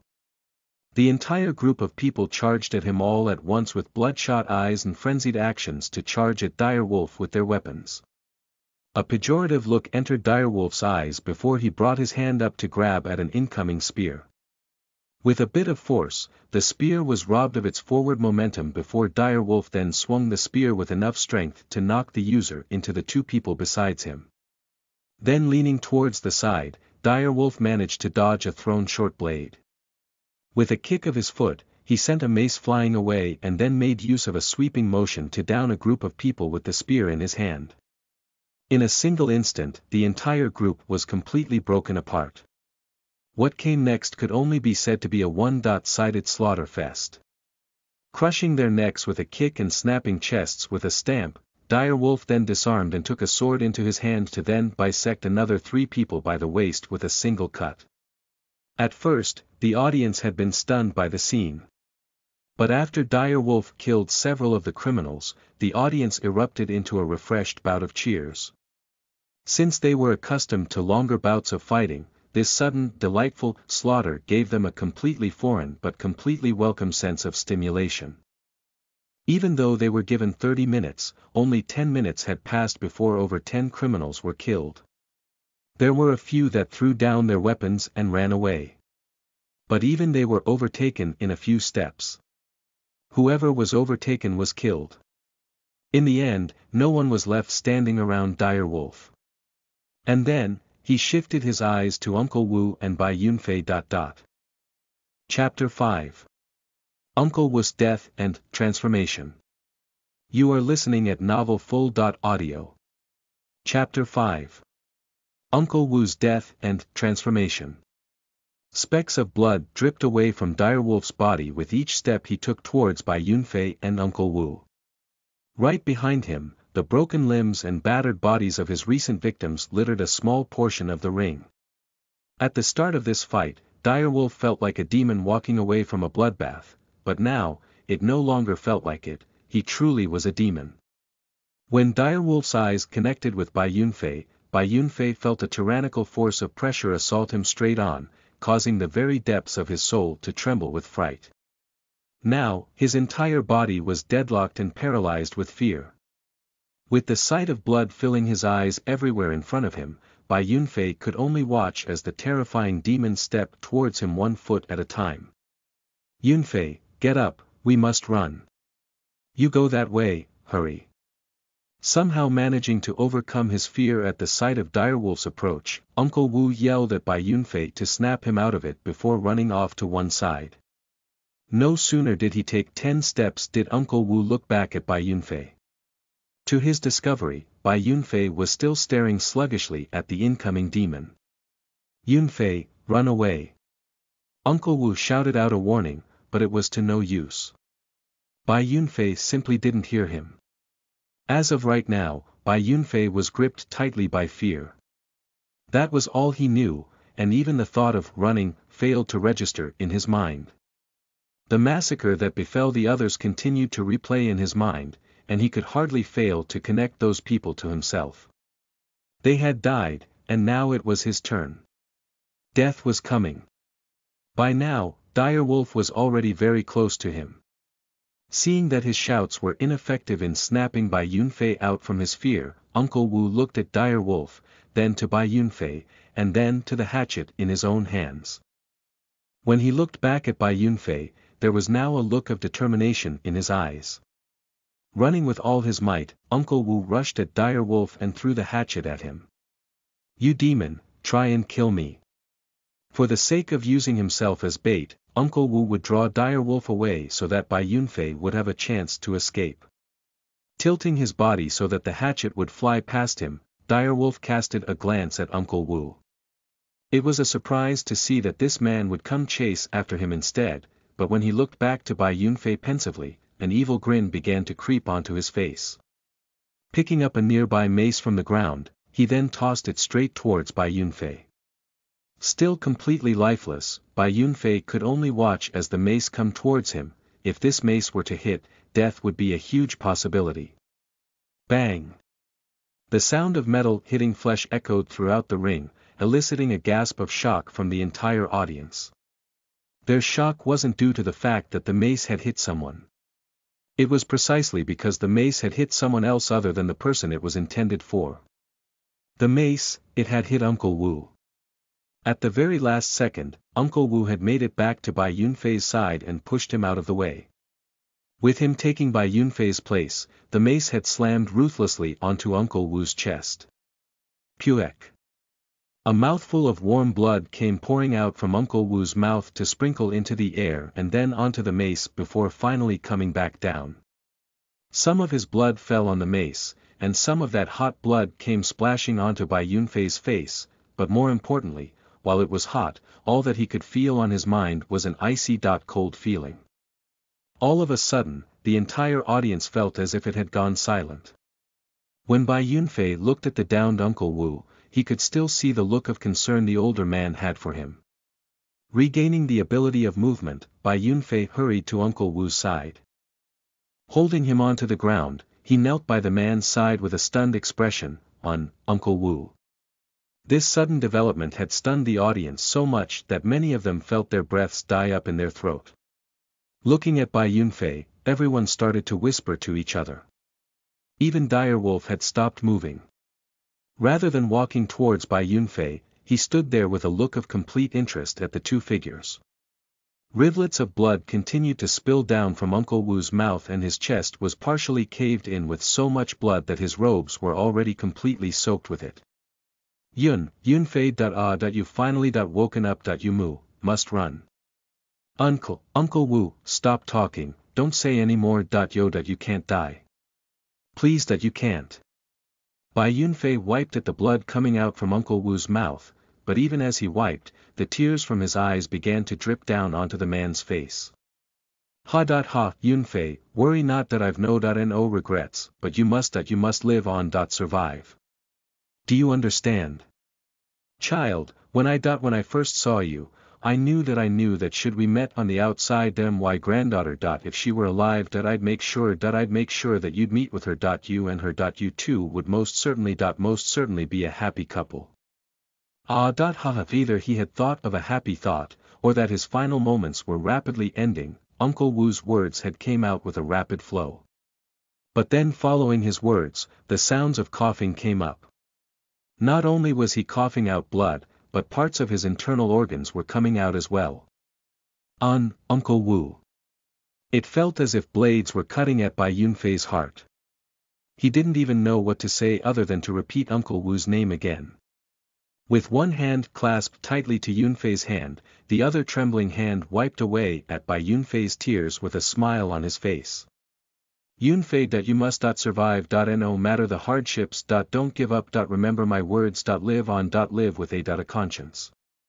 What a shame that I in the end that I never got revenge for you were. The hand that was touching Bai Yunfei's face finally dropped like a puppet with its strings cut. Uncle Wu. Uncle Wu. Repeating Uncle Wu's name mechanically now, Bai Yunfei could only look at the deceased man's face. Even though it had only been half a day since the two had met each other, Bai Yunfei made sure that he'd remember Uncle Wu's face and etched this memory into his heart.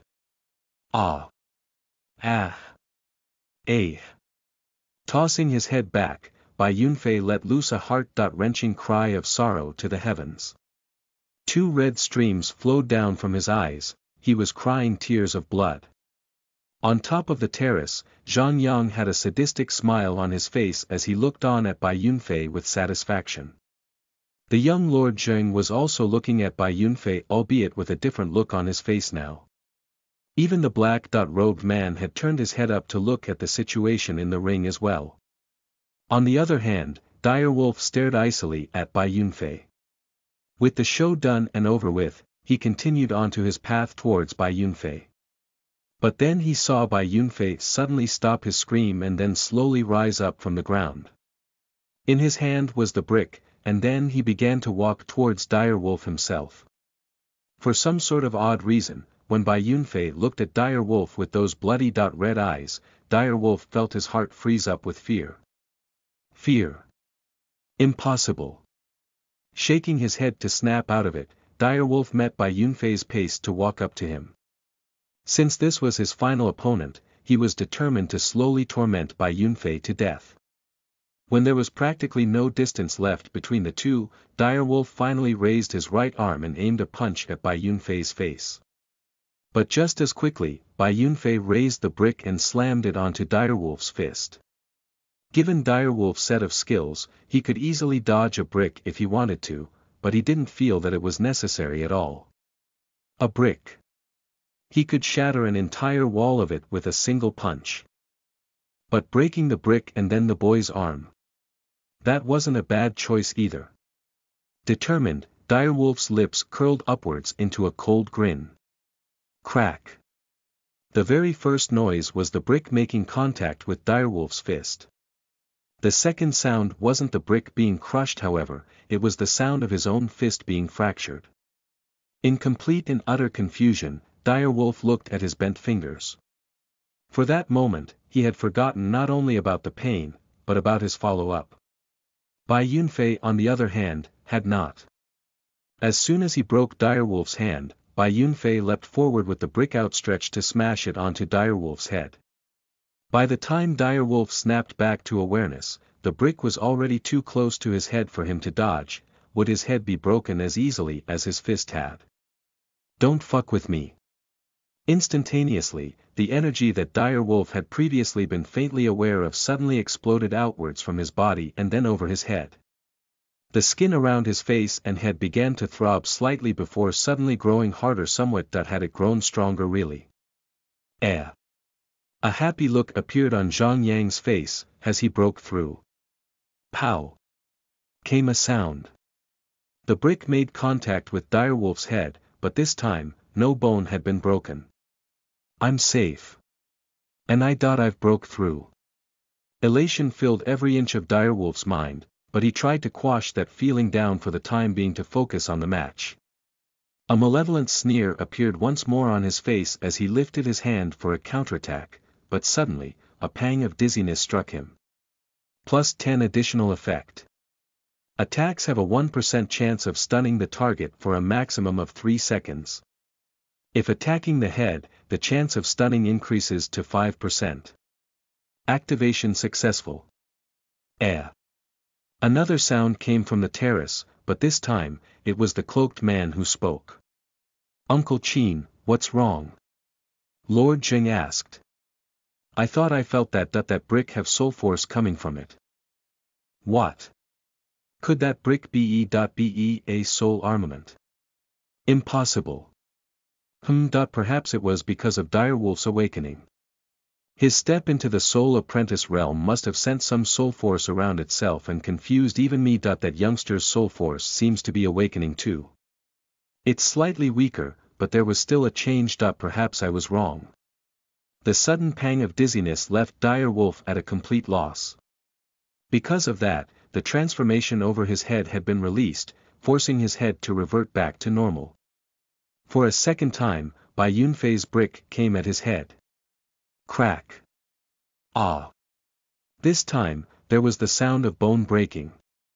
Direwolf stumbled backwards, but Bai Yunfei came again with a third strike.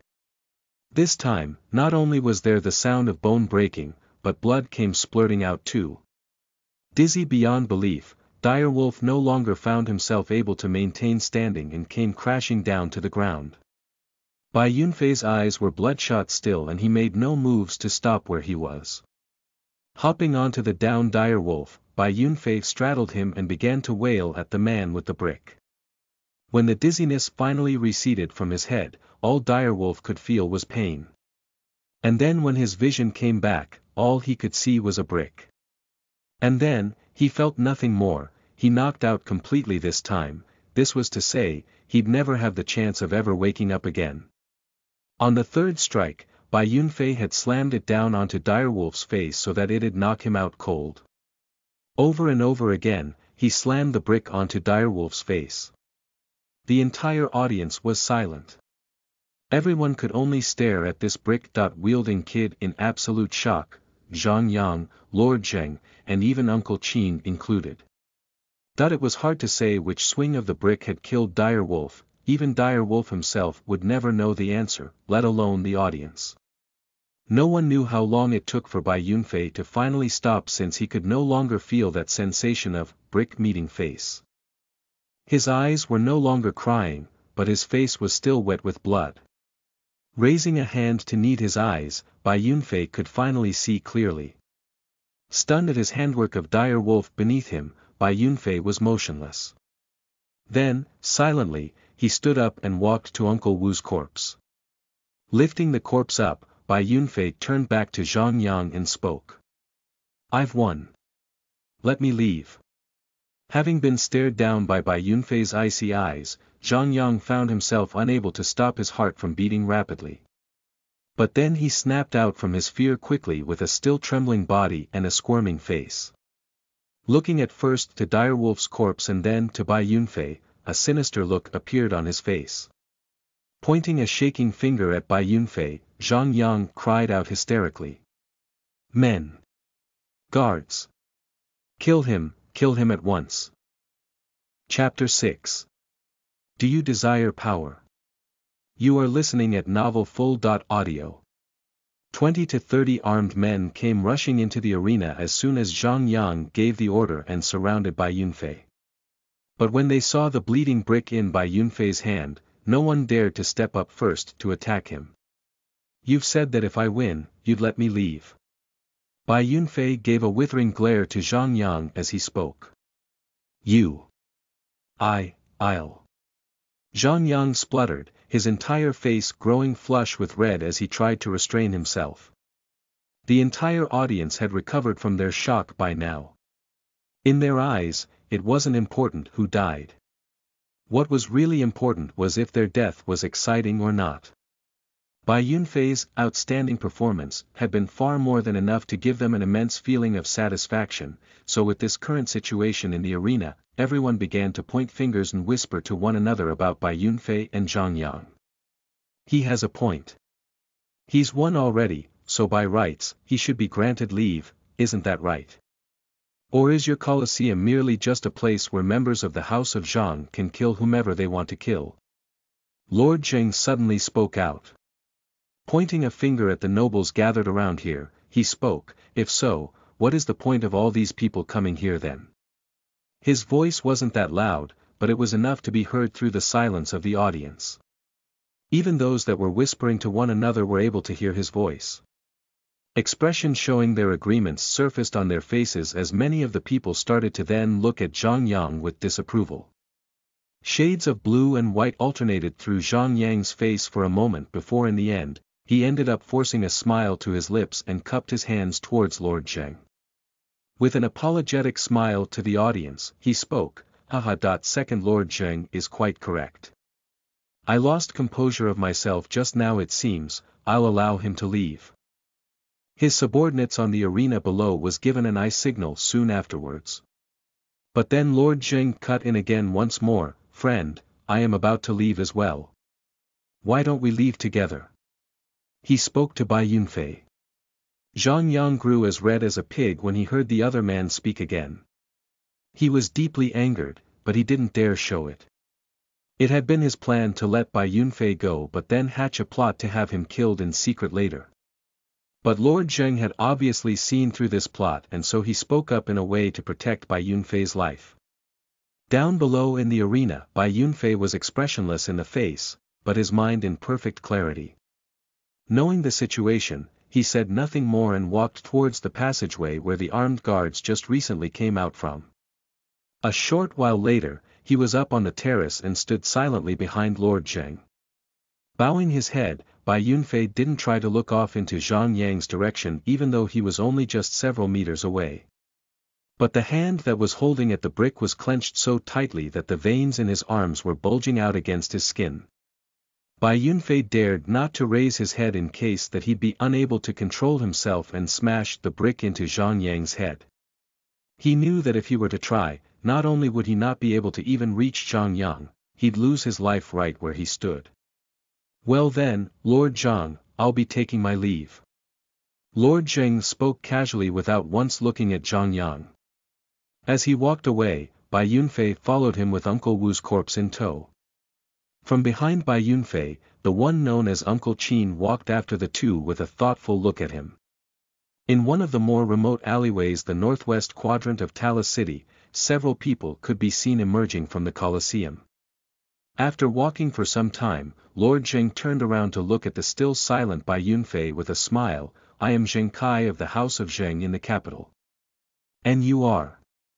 Bai Yunfei. Brother Yunfei. What do you plan to do now? Bai Yunfei was silent for some time as he looked to Zheng Kai. I owe you for today.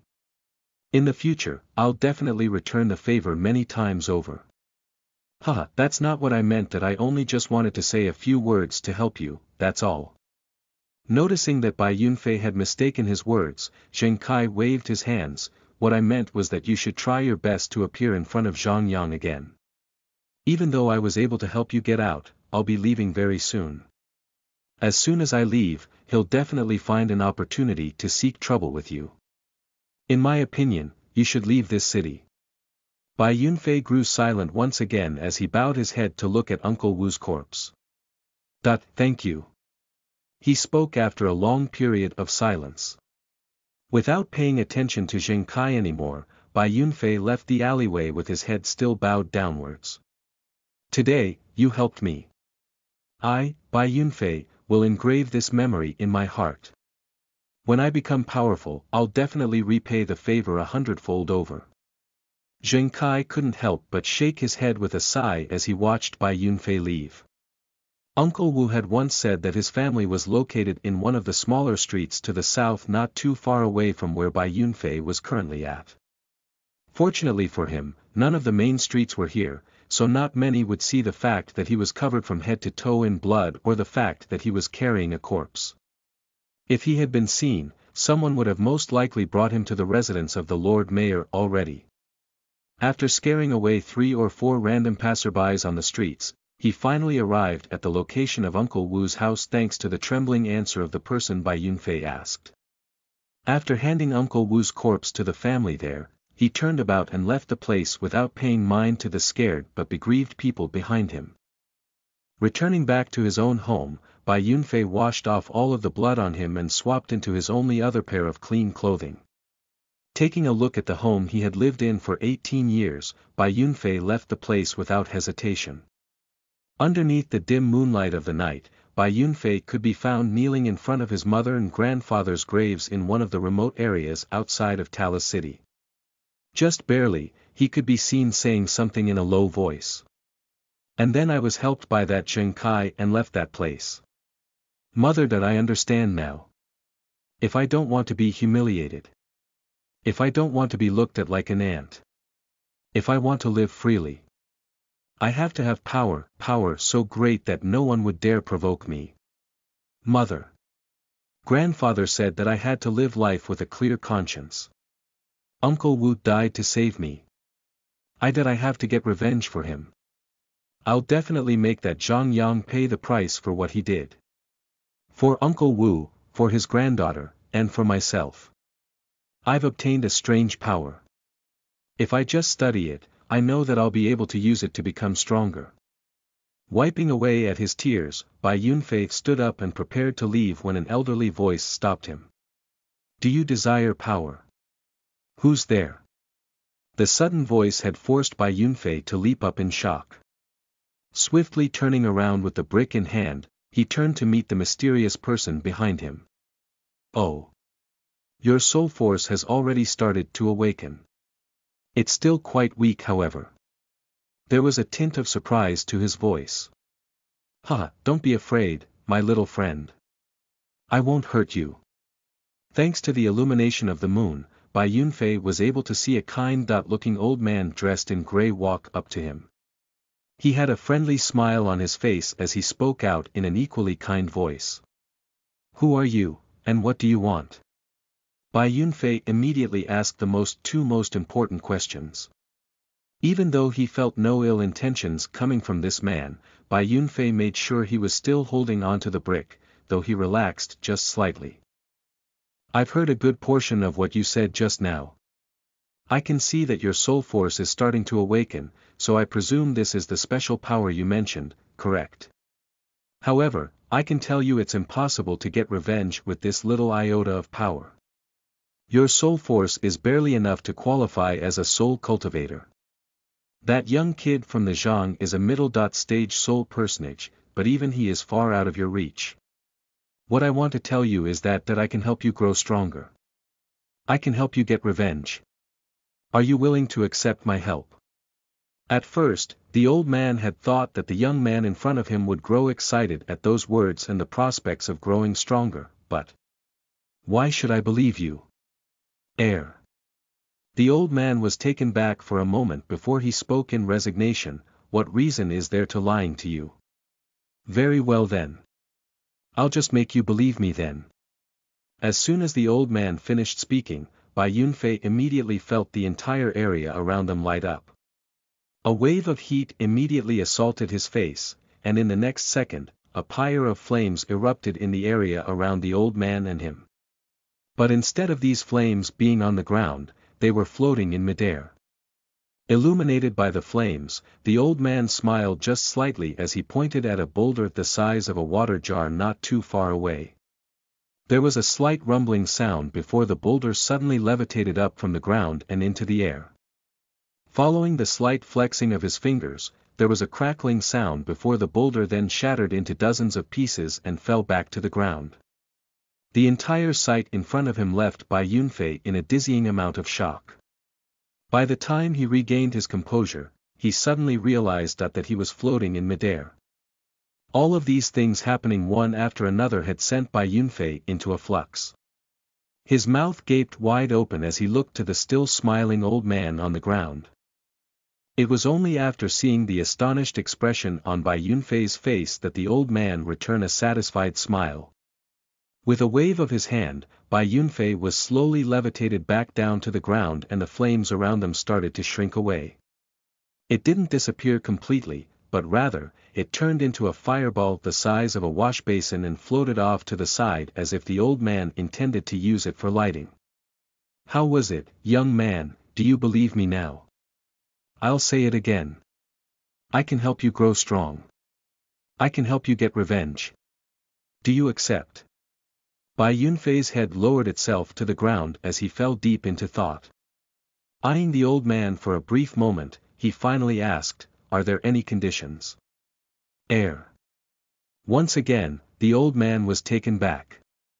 Slightly depressed, the man thought to himself, this young man is quite different from those before. If it were anyone else, they'd leap in excitement to come across this chance.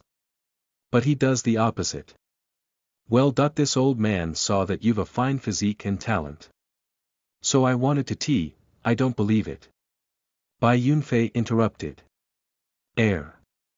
Imaginary black lines fell across the old man's face as he found himself at a loss for words. But then, another smile crept up onto his face again. You are a special one, young man. Very well, I'll be truthful to you. Aside from helping you gain revenge, I've another reason for teaching you something. I am of the Fate School. One day, my Fate School will come across a huge disaster.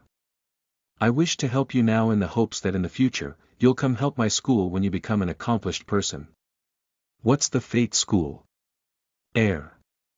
Right now, the old man felt as if he was constantly walking into walls one after another in the dark. The Fate School is a school of soul cultivators. It isn't one of the top 10 schools on this continent, but it isn't weak by any means either.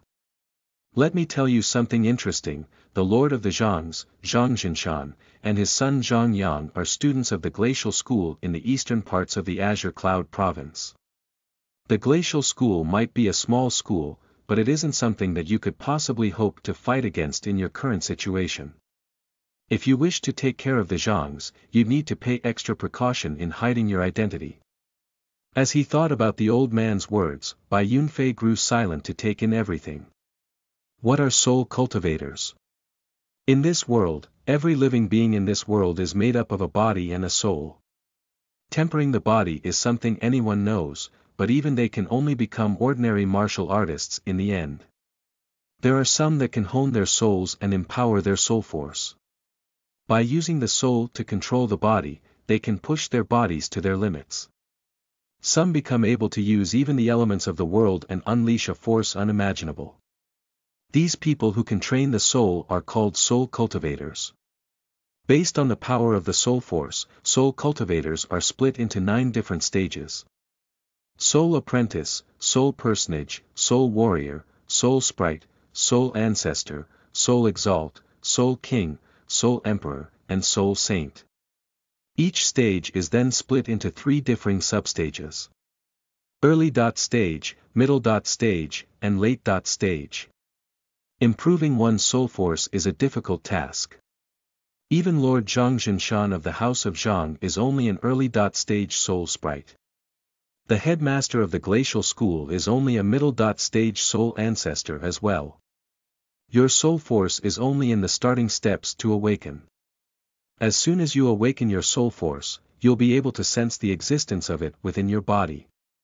That is the beginning stages of a soul apprentice. I can teach you how to train your soul and use your soul force. Now that are you willing to accept? Chapter 7. It exploded.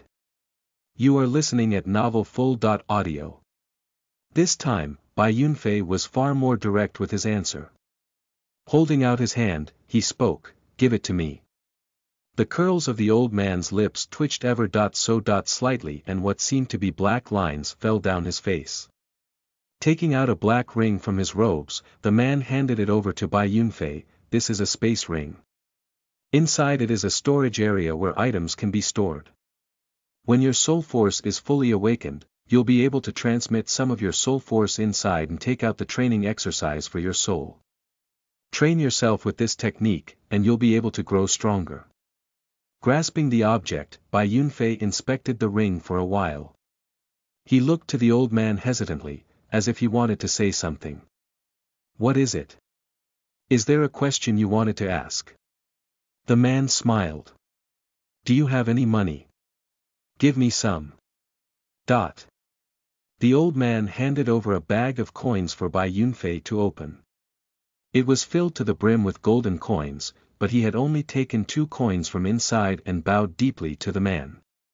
"Senior, I, Yunfei, will repay the kindness you've shown me today many times over when I have the chance."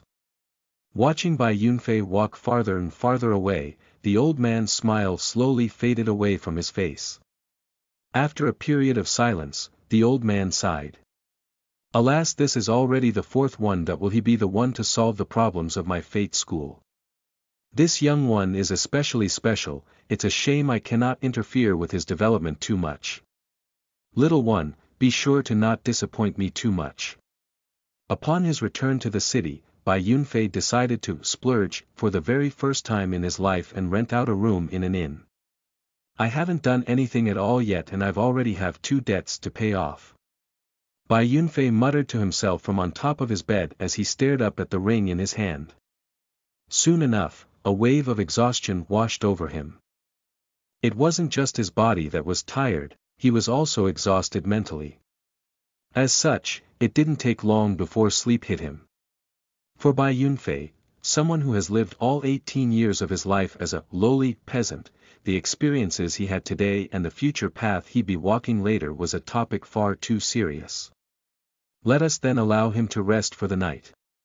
The next day, Bai Yunfei hid himself from afar to watch Uncle Wu's family go through the burying process with his corpse. Then, he rented out a simple but crude house on one of the more remote streets in the southern corner of the city for the time being. He had taken 2 gold coins from the old man. A single gold coin was worth 100 silver coins, and a single silver coin was worth 100 copper coins. To something who usually earned 20 coppers a day, 2 gold coins was a great sum of money to him. It was enough for him to live life in peace for a while. In this small room, there was only 3 noticeable things. A cabinet, a bed next to the cabinet, and a window next to the bed. On the bed, Bai Yunfei held a brick in his hand. Equipment grade. Normal upgrade level. Plus 10 attack. 9 additional attack. 16 plus 10 additional effect. Attacks have a 1% chance of stunning the target for a maximum of 3 seconds.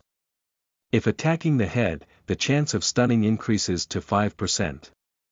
Upgrade requirement. 12 soul points. With a thought, several strings of information had popped up in his mind. Wondering about it for a moment, Bai Yunfei spoke softly, upgrade. An instant later, Bai Yunfei had the faintest feeling that something had been drawn out from his body, causing him to feel light-headed. Yeah, that feeling from back then was definitely because I spent too many soul points. Upgrade failed. Equipment destroyed. Two separate strings of notification popped up in Bai Yunfei's mind, causing him to gasp, destroyed. Don't tell me. It was then that Bai Yunfei felt his hand was far more lighter than before. Looking down, he immediately realized that the brick in his hand was reduced to mere powder on the ground. Bai Yunfei was at a loss for words for a moment. Destroyed. That it was destroyed. Shouldn't failing the upgrade mean a decrease in level? Why was it destroyed then? Staring once more at the pile of sand on the floor for some time, Bai Yunfei managed to calm himself after a while. I still don't understand this upgrade technique enough. After a moment's thought, Bai Yunfei strode out from the room. An hour later, Bai Yunfei was back on the bed with another brick in his hand. But unlike last time, he had several short daggers placed side by side on top of the cabinet. On the side, there were also a dozen bright red bricks. Already in front of him, a pile of red sand littered the floor. After +8, the item will be destroyed after failure. Only one brick made it to +9 out of 3. Me being able to get a brick to +10 last time was only just luck then.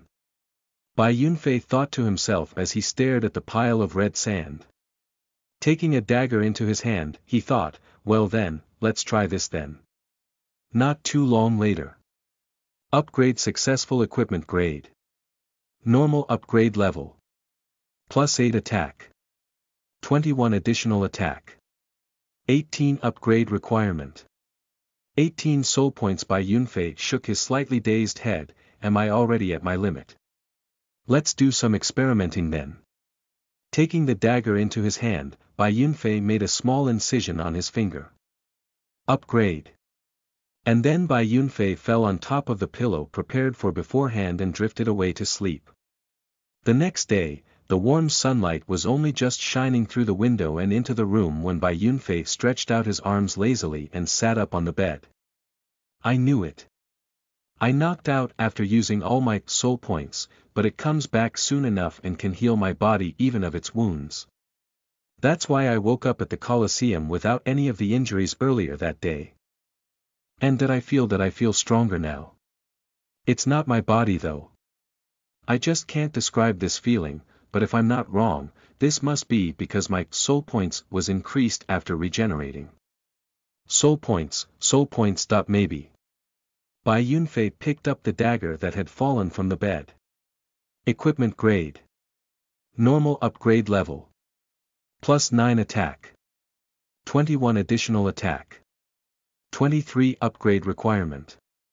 12 soul points. Thinking about it for a while, Bai Yunfei took a brick and placed it down in front of him. Hoisting the dagger up high, Bai Yunfei brought it down onto the brick with a crack. In one swift strike, the brick fell apart as if it had been a piece of tofu cut in half. A +9 item is incredibly strong. Bai Yunfei sucked in a deep breath of air. But it doesn't have that dizzying effect. Is it something only +10 items have? He took a dagger and a brick and upgraded both of them to +8. His movements this time were very slow. Bai Yunfei would make a careful observation with each upgrade, and he could now just faintly feel the existence of the called soul points.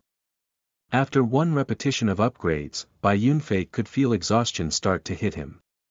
The soul points in him was already at a halfway mark it seems. Should I keep upgrading and use up all my soul points to see what happens? Nah, better take things slow first before I do anything harder.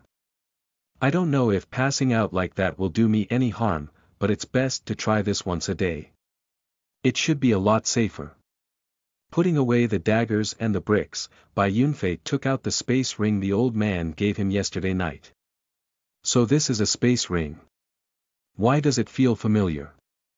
I've never heard of something like this before. But this is something that can store things in it. I'll be able to use this when I awaken my soul force and become a soul apprentice, but when will I make this awakening? What exactly is a soul cultivator? I wonder. Remembering about the upgrade technique, Bai Yunfei's eyes focused in on the space ring on his hand. Equipment grade. High upgrade requirement. 5 soul points high. It doesn't have any attack, but its initial upgrade costs 5 soul points. Bai Yunfei was astonished. Thinking about it, Bai Yunfei decided to upgrade it just once to see the results. Upgrade successful. Equipment grade. High upgrade level. +1 additional attribute. +1 strength upgrade requirement. 6 soul points, +1 strength. Does this mean it can increase the physical strength of the user? How much is +1 anyways? Slipping the finger onto his right forefinger, Bai Yunfei clenched his hand tightly, but nothing out of the ordinary could be felt. Taking it off again, Bai Yunfei decided to upgrade it several times more until the feeling of dizziness came rushing back to his head. Equipment grade. High upgrade level. +5 additional attribute. +15 strength upgrade requirement. 10 soul points. Wearing the ring again, Bai Yunfei could this time feel a clear difference from now to last time. There was a distinct rush of power that rushed into his body, and in that instant, he felt as if he could shatter boulders if he wanted to. But unfortunately, his mind felt extremely tired, as if he had been carrying rice sack after rice sack for the entire day. With no other choice, Bai Yunfei laid back down onto his bed and had a quick rest. For a good while, Bai Yunfei slumbered in a drowsy but dazed state. He had no idea how much time had passed before he finally awoke. He wasn't completely refreshed, but he was ready to go still. He looked at the ring on his finger and reconfirmed its effects. That increase in strength really was something that existed. Taking an ordinary brick into his hand, Bai Yunfei clenched both hands tightly so that the brick was snapped in half. Testing again with a +8 brick, Bai Yunfei tried his best to snap the brick, but there was no reaction. The difference in strength is really huge. And when these items are upgraded, it's definitely a lot sturdier. Bai Yunfei turned his head to look at the sky from behind the window, only to realize that it was already nighttime, an entire day had passed. And then, another type of feeling arose in his head. I'm so hungry. That evening, Bai Yunfei visited Uncle Wu's grave with a basket of offerings and a jug of wine. Placing down the items, Bai Yunfei kowtowed 3 times in respect to the gravestone. Uncle Wu, Yunfei is here to see you. Please forgive me for not seeing you off in person when you were buried. Uncle Wu. You saved my life, so I'll definitely make sure your death won't be in vain. Your death and your granddaughter's death is on Zhang Yang's hands. I'll be sure to make Zhang Yang pay for everything he's done to us. He thought to that short period of time when he and Uncle Wu came to meet each other. He thought about just how Uncle Wu had looked to him with such kindly eyes filled with concern. He thought to when Uncle Wu pushed him out of the way and when his blood spilled over Bai Yunfei's face. And then, he thought to when Uncle Wu was giving his very last words. Completely unknown to him, Bai Yunfei's eyes were already wet with tears. Turning to the sky, Bai Yunfei tried his best to prevent them from streaming down his face. But in his heart, an insuppressible flash of anger and resentment scratched and clawed at him, as if threatening to tear him apart. Popping up the jug of wine, Bai Yunfei took a mighty swig from its opening. As soon as the inner contents touched his lips, a scorching sensation made its way through his throat and into his chest. Shaking his head, Bai Yunfei took another sip. By now, his face was red, and his eyes were slowly turning red as if his blood was reaching them too. But still, the anger and resentment he felt was still burning as bright as ever, like flames started with oil. By now, they were threatening to break their way out from Bai Yunfei's body. Uncle Wu, I'll definitely kill Zhang Yang. I'll kill him with my own 2 hands. With one more look at the sky, Bai Yunfei drained the rest of the wine in one gulp. Bai Yunfei, swear by my heart that I'll never let anyone control my life again. Never will I endure such humiliation again. I'll trample over anyone that dare insults me. Anyone that offends me will have to be ready to pay the price. In a single instant, it felt as if something within his body shattered into pieces. A force of power rushed throughout his entire body, and the hand that was holding the jug of wine immediately swelled up so that the muscles were now bulging outwards. The jug in his hand shattered into several dozen pieces of pottery, and the part where his palm had been in contact with the jug gave several crackling sounds. When his hand loosened, the remaining fragments clattered down onto the ground. Chapter 8. The Soul Apprentice Stage. Training and Research. You are listening at novelfull.audio. The morning rays of the sun caressed at Bai Yunfei's face, causing him to wake up with a gentle start. From the moment he sat up from his bed, Bai Yunfei felt as if his head was about to split open from the headache he had. Even words wouldn't be enough to describe the pain. Having never once tasted wine before, the fact that Bai Yunfei was able to return to his bed to sleep on was startling enough. It was only after a while that Bai Yunfei felt himself sobering up a bit. Massaging his temple, he murmured to himself, "How did I get back home? I remember drinking a jug of wine, but after that nothing that this what being drunk feels like. How painful, how do I make it go away?" Whilst Bai Yunfei was in the middle of thinking of a way to make the pain in his head go away, a peculiar burst of energy came exploding out from his body and enveloped his entire body in a comforting feel as if he was placed inside a bath of warm water. The feeling had been so pleasant that Bai Yunfei nearly found himself moaning out in comfort. When he regained his composure, the previous feeling of pain in his head was gone without a trace, leaving him even more vigorous than before. This. Bai Yunfei shook his head in disbelief. A mysterious feeling began to appear in his mind, a mysterious something that felt as if it existed inside both his body and even in the depths of his soul. Could this be? Suddenly thinking of something, Bai Yunfei brought his right hand in front of his face and looked at the space ring on his finger. Trying his best, Bai Yunfei thought hard to control this mysterious existence in him. Soon enough, he came to realize that this strange power was being controlled by his very thoughts, and with these thoughts, the energy flowed from through his arm and into the ring. A moment later, Bai Yunfei felt himself in front of an interdimensional plot of space. The space was about 5 meters in length and width, and there were 3 scrolls and a spear that floated in this area. Since only these 4 items were held in this space, the area looked quite spacious. Yes, this is it. This strange power is soul force.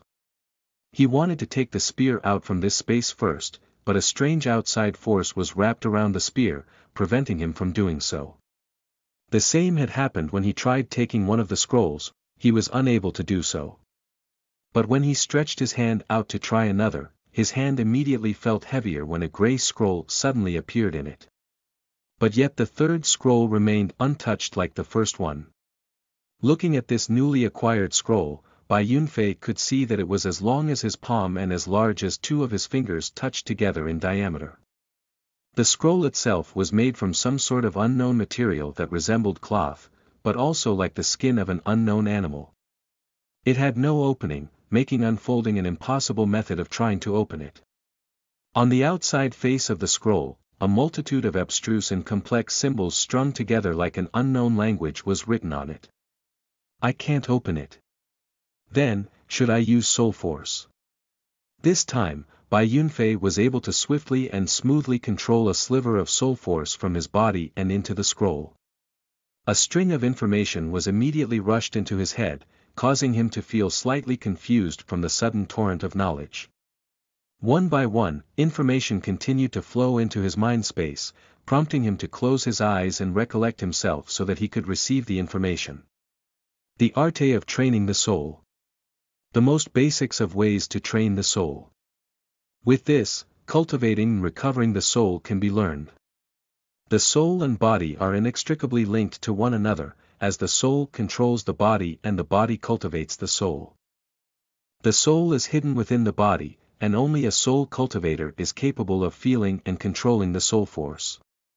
There are 3 initial stages to being a soul cultivator: a soul apprentice, soul personage, and soul warrior. These 3 stages are known to be the stages where one learns to manipulate the body. In the soul apprentice stage, one learns to manipulate skin and flesh. In the soul personage stage, one learns to manipulate blood and bone. And in the soul warrior stage, one learns to manipulate the acupoints. Soul Apprentice Chapter.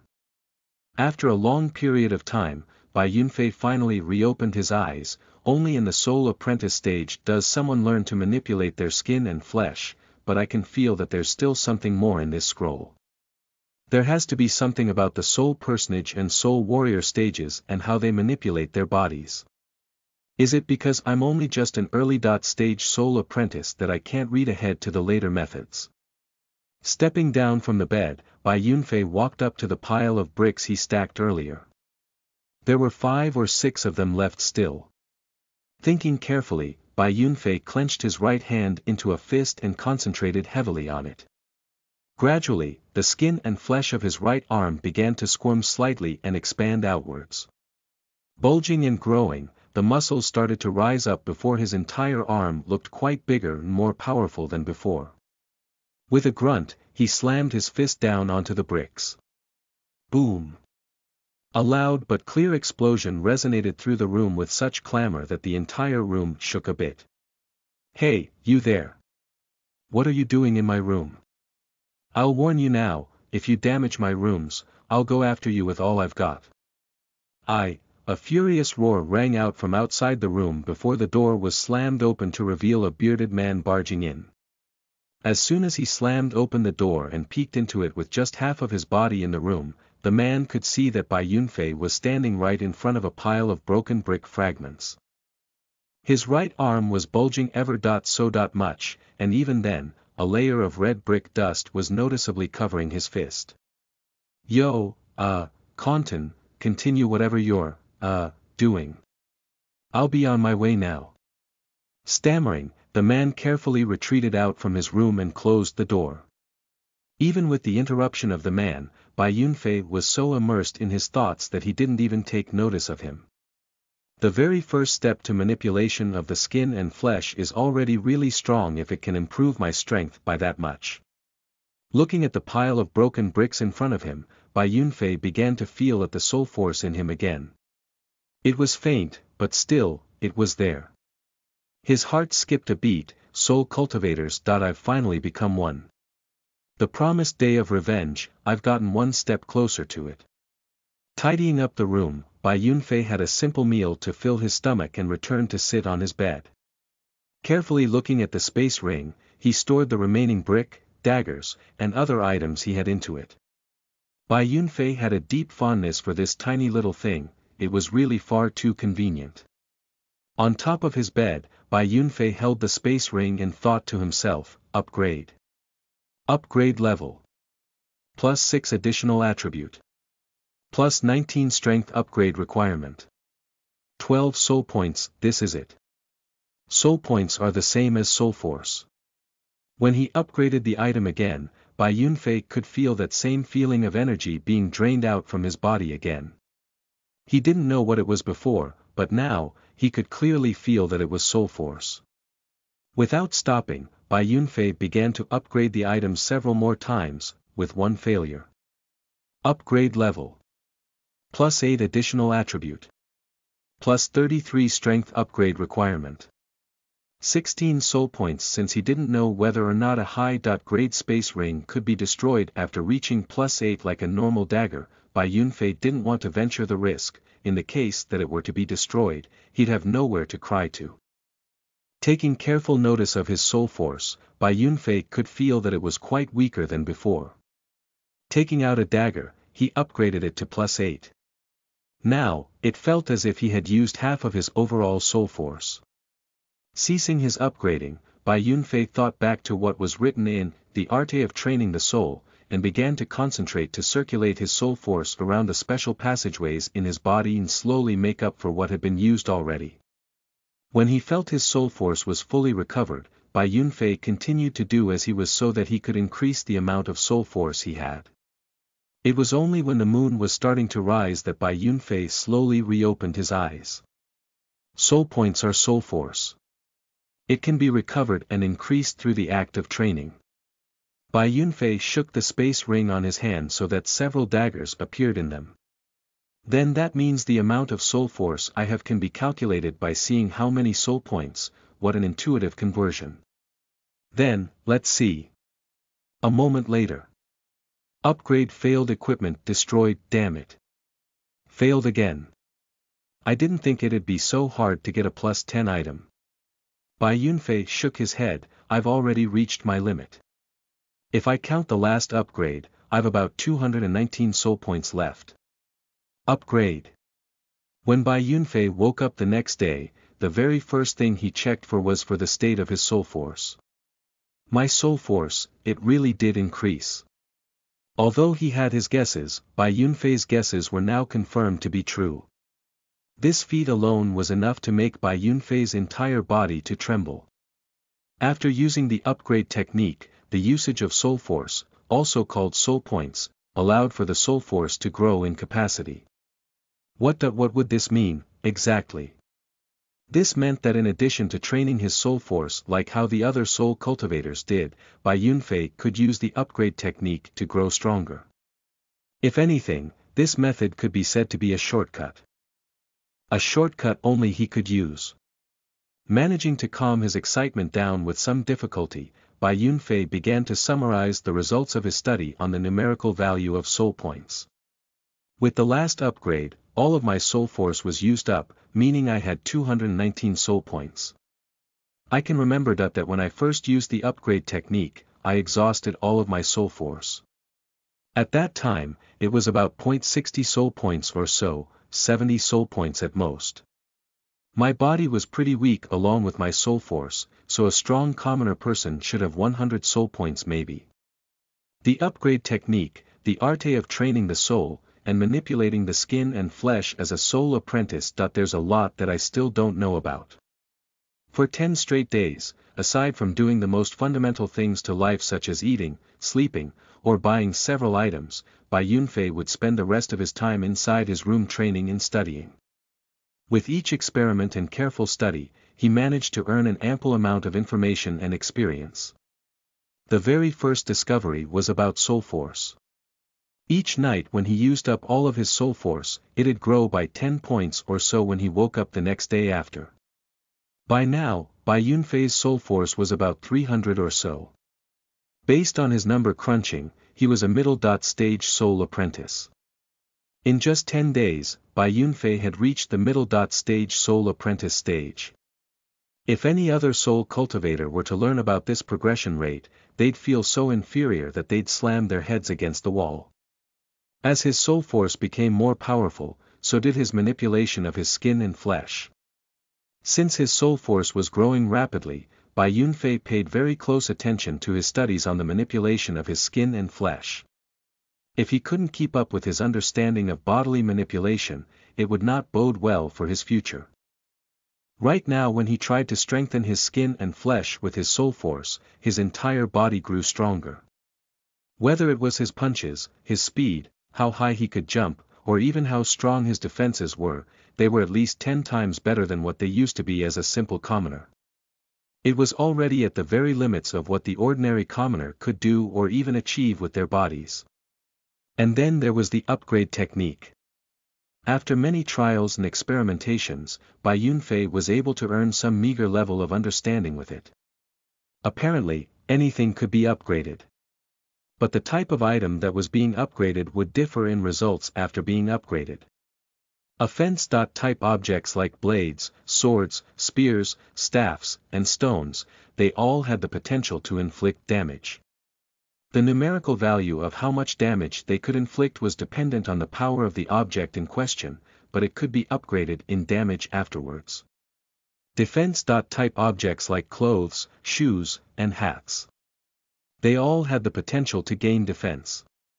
But the most common of clothes, whether they were made from coarse cloth or from brocaded silk, the defenses of the two would give a pitiful 1 or 2 points in it. Upgrading those would give almost no change in defense.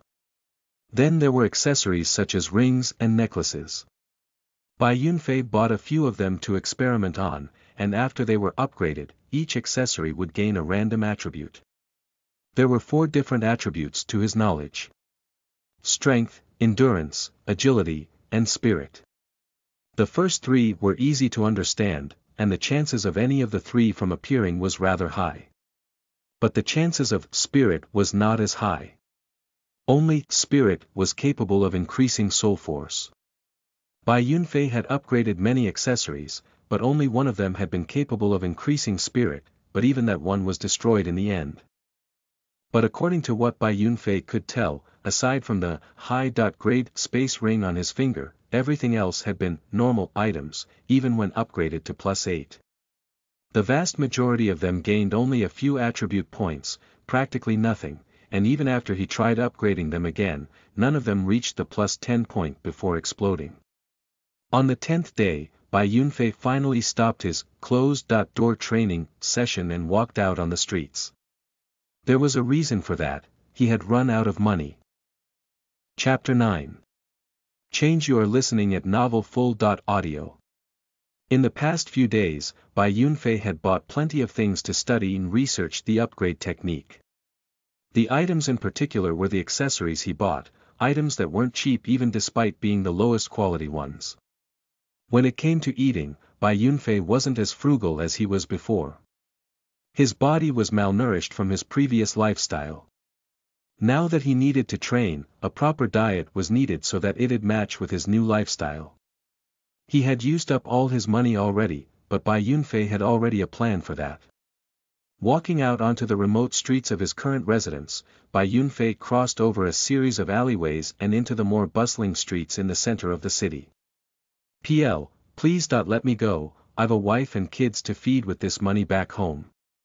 Please be merciful and don't take everything away." Just as he walked past the opening of one alleyway, a fearful voice could be heard pleading to another from the left side of the dark corridor.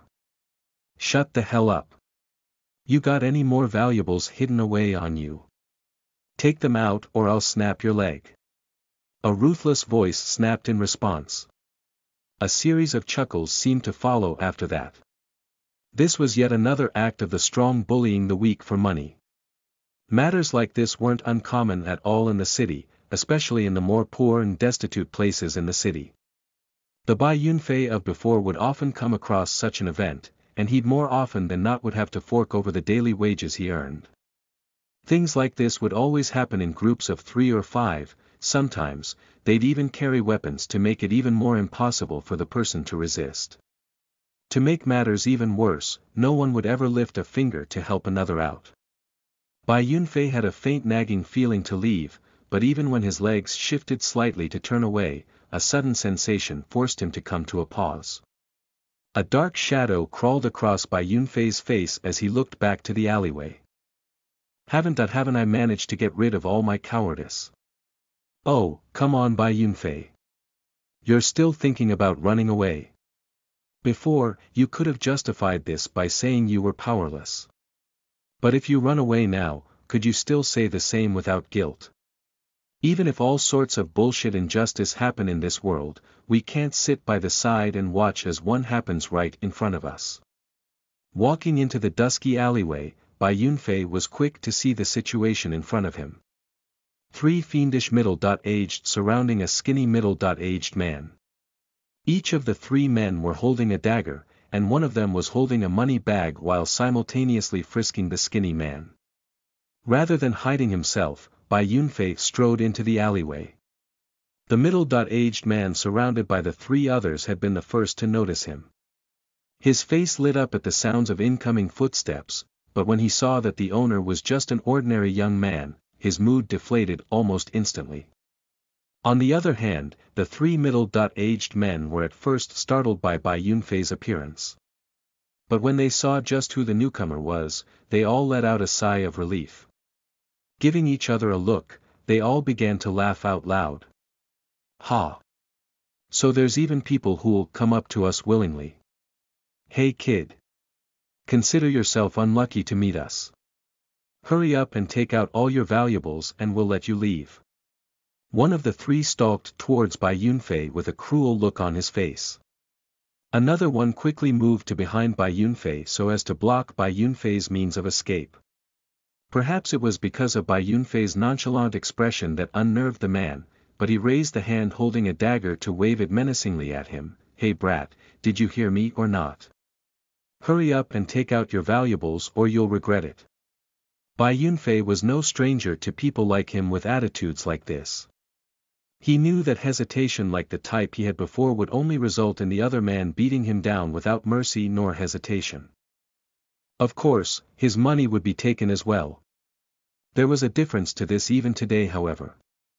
Bai Yunfei wasn't the weakling he was before. Today, he was a soul cultivator. Disinclined to waste any words with people like HMI, Bai Yunfei swiftly moved his right hand upwards to grab at the wrist waving in front of him. Tightening his grip just ever so slightly. Crack. Aff. The distinct sound of bones being broken echoed throughout the quiet alleyway and startled those that were standing in it. When the man whose wrist was snapped let out a blood-curdling shriek, his hand went limp and dropped the dagger in it. Seizing the dagger, Bai Yunfei then landed a kick onto the man's throat, sending him tumbling away onto the ground several meters away.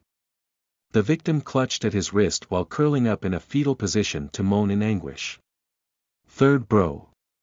Dumbstruck by the sudden development of events, everyone in the alleyway but Bai Yunfei and the victim were motionless. It wasn't until Bai Yunfei had already landed the kick onto the first man that the man behind Bai Yunfei let out a loud cry and swung his dagger down onto Bai Yunfei's back. Bai Yunfei was well prepared to defend himself even before the cry could be heard, however. Leaning to the side so that the man's arm brushed past his shoulder instead, Bai Yunfei reached out and grabbed onto the man's right hand. Once again, the sounds of bone snapping in two could be heard before Bai Yunfei snatched at the dagger that fell from the man's hand. Yanking forcefully with his arm, Bai Yunfei didn't even bother to wait for the man to stoop over from his pain to latch onto the man's lapel. With a tightening of his muscles, Bai Yunfei somehow managed to toss the bulky man next to the first downed man as if he was a burlap sack. In practically no time at all, two of the three thugs had been thrown down without Bai Yunfei even taking a single step. The very last one, the one still holding a dagger and money bag in his hands, stood off to the side with his jaws dropped wide open from shock. Walking up to him, Bai Yunfei held out his hand. "Give it to me." In a daze, the man obediently handed over the dagger to Bai Yunfei. The money. It was only then that the man snapped out of it. Like the man they were just mugging, the third man's eyes were filled with fear. Hurriedly thrusting the money bag into Bai Yunfei's hands as well, he took a second longer to think the situation before then taking out his personal purse. Like the first bag, he handed over his own to Bai Yunfei. With both bags of money in hand, Bai Yunfei handed them over to the still slack-jawed victim. "Go. Be careful from now on." Snapping back into awareness, the man gave Bai Yunfei a fearful look, but he accepted the bags of money anyways. It took several moments for the man to recollect himself enough before he could give Bai Yunfei a deep bow, "Thank you." Bai Yunfei watched the man run out of the alleyway first before he turned his attention back to the last standing person. By now, this person was so afraid of Bai Yunfei his hairs were sticking straight out from his body. Holding both hands behind his back, the man managed to mumble out a few words. I already gave you the money. Don't hurt me. I never said that I'd spare you if you handed over the money. In any case, both your brothers are hurt while you're not. Does this make sense to you?" When Bai Yunfei walked out from the alleyway, he looked completely unharmed like even before he walked into the alleyway to begin with. There didn't seem to be a change in any place on him besides his eyes where it looked slightly brighter than before and on his lips where the faintest of smiles could be seen.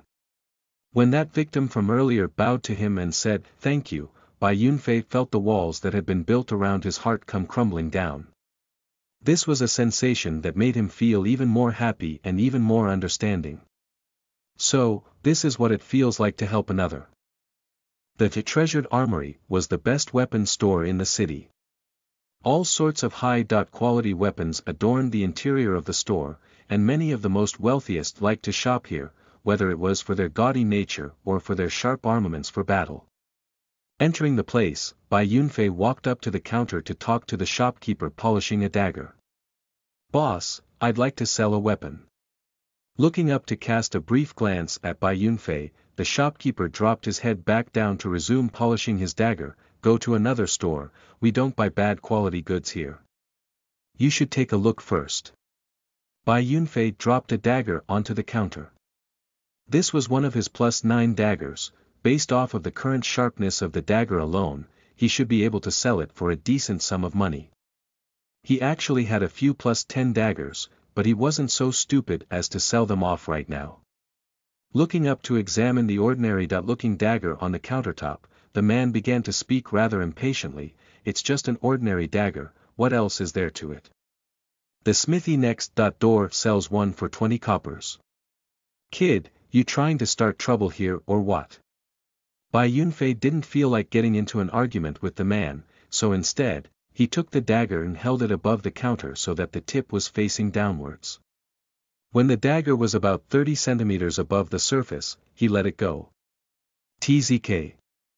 Like if dropping into the soft earth itself, the dagger pierced straight through the ironwood counter up to the hilt. "Wah, how the..." The look of impatience on the shopkeeper's face was nowhere to be seen now that he witnessed the dagger fall practically straight through the countertop.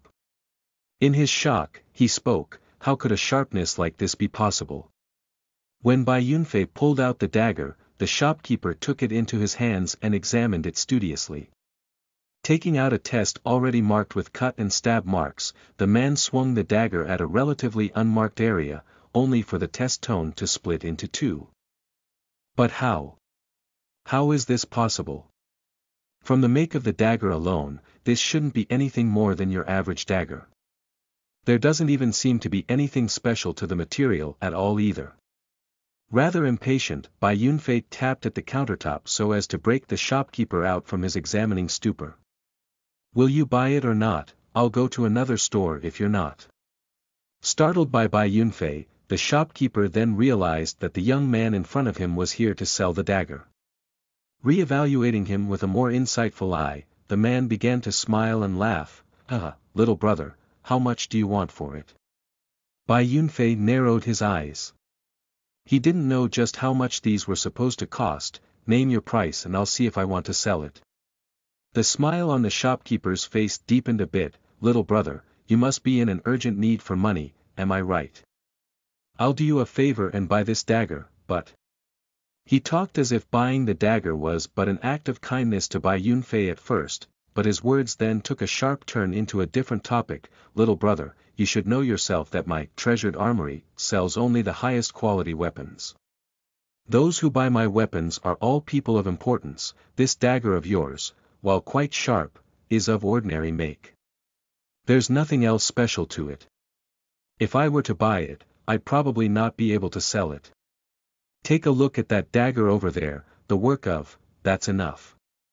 Do you think I'm a 3-year kid?" Bai Yunfei interrupted.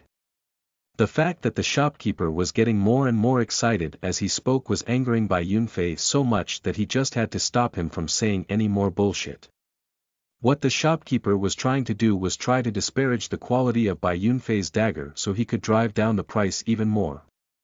Bai Yunfei's outburst had startled the man first, but when he looked up and met Bai Yunfei's eye, the man's body shook violently.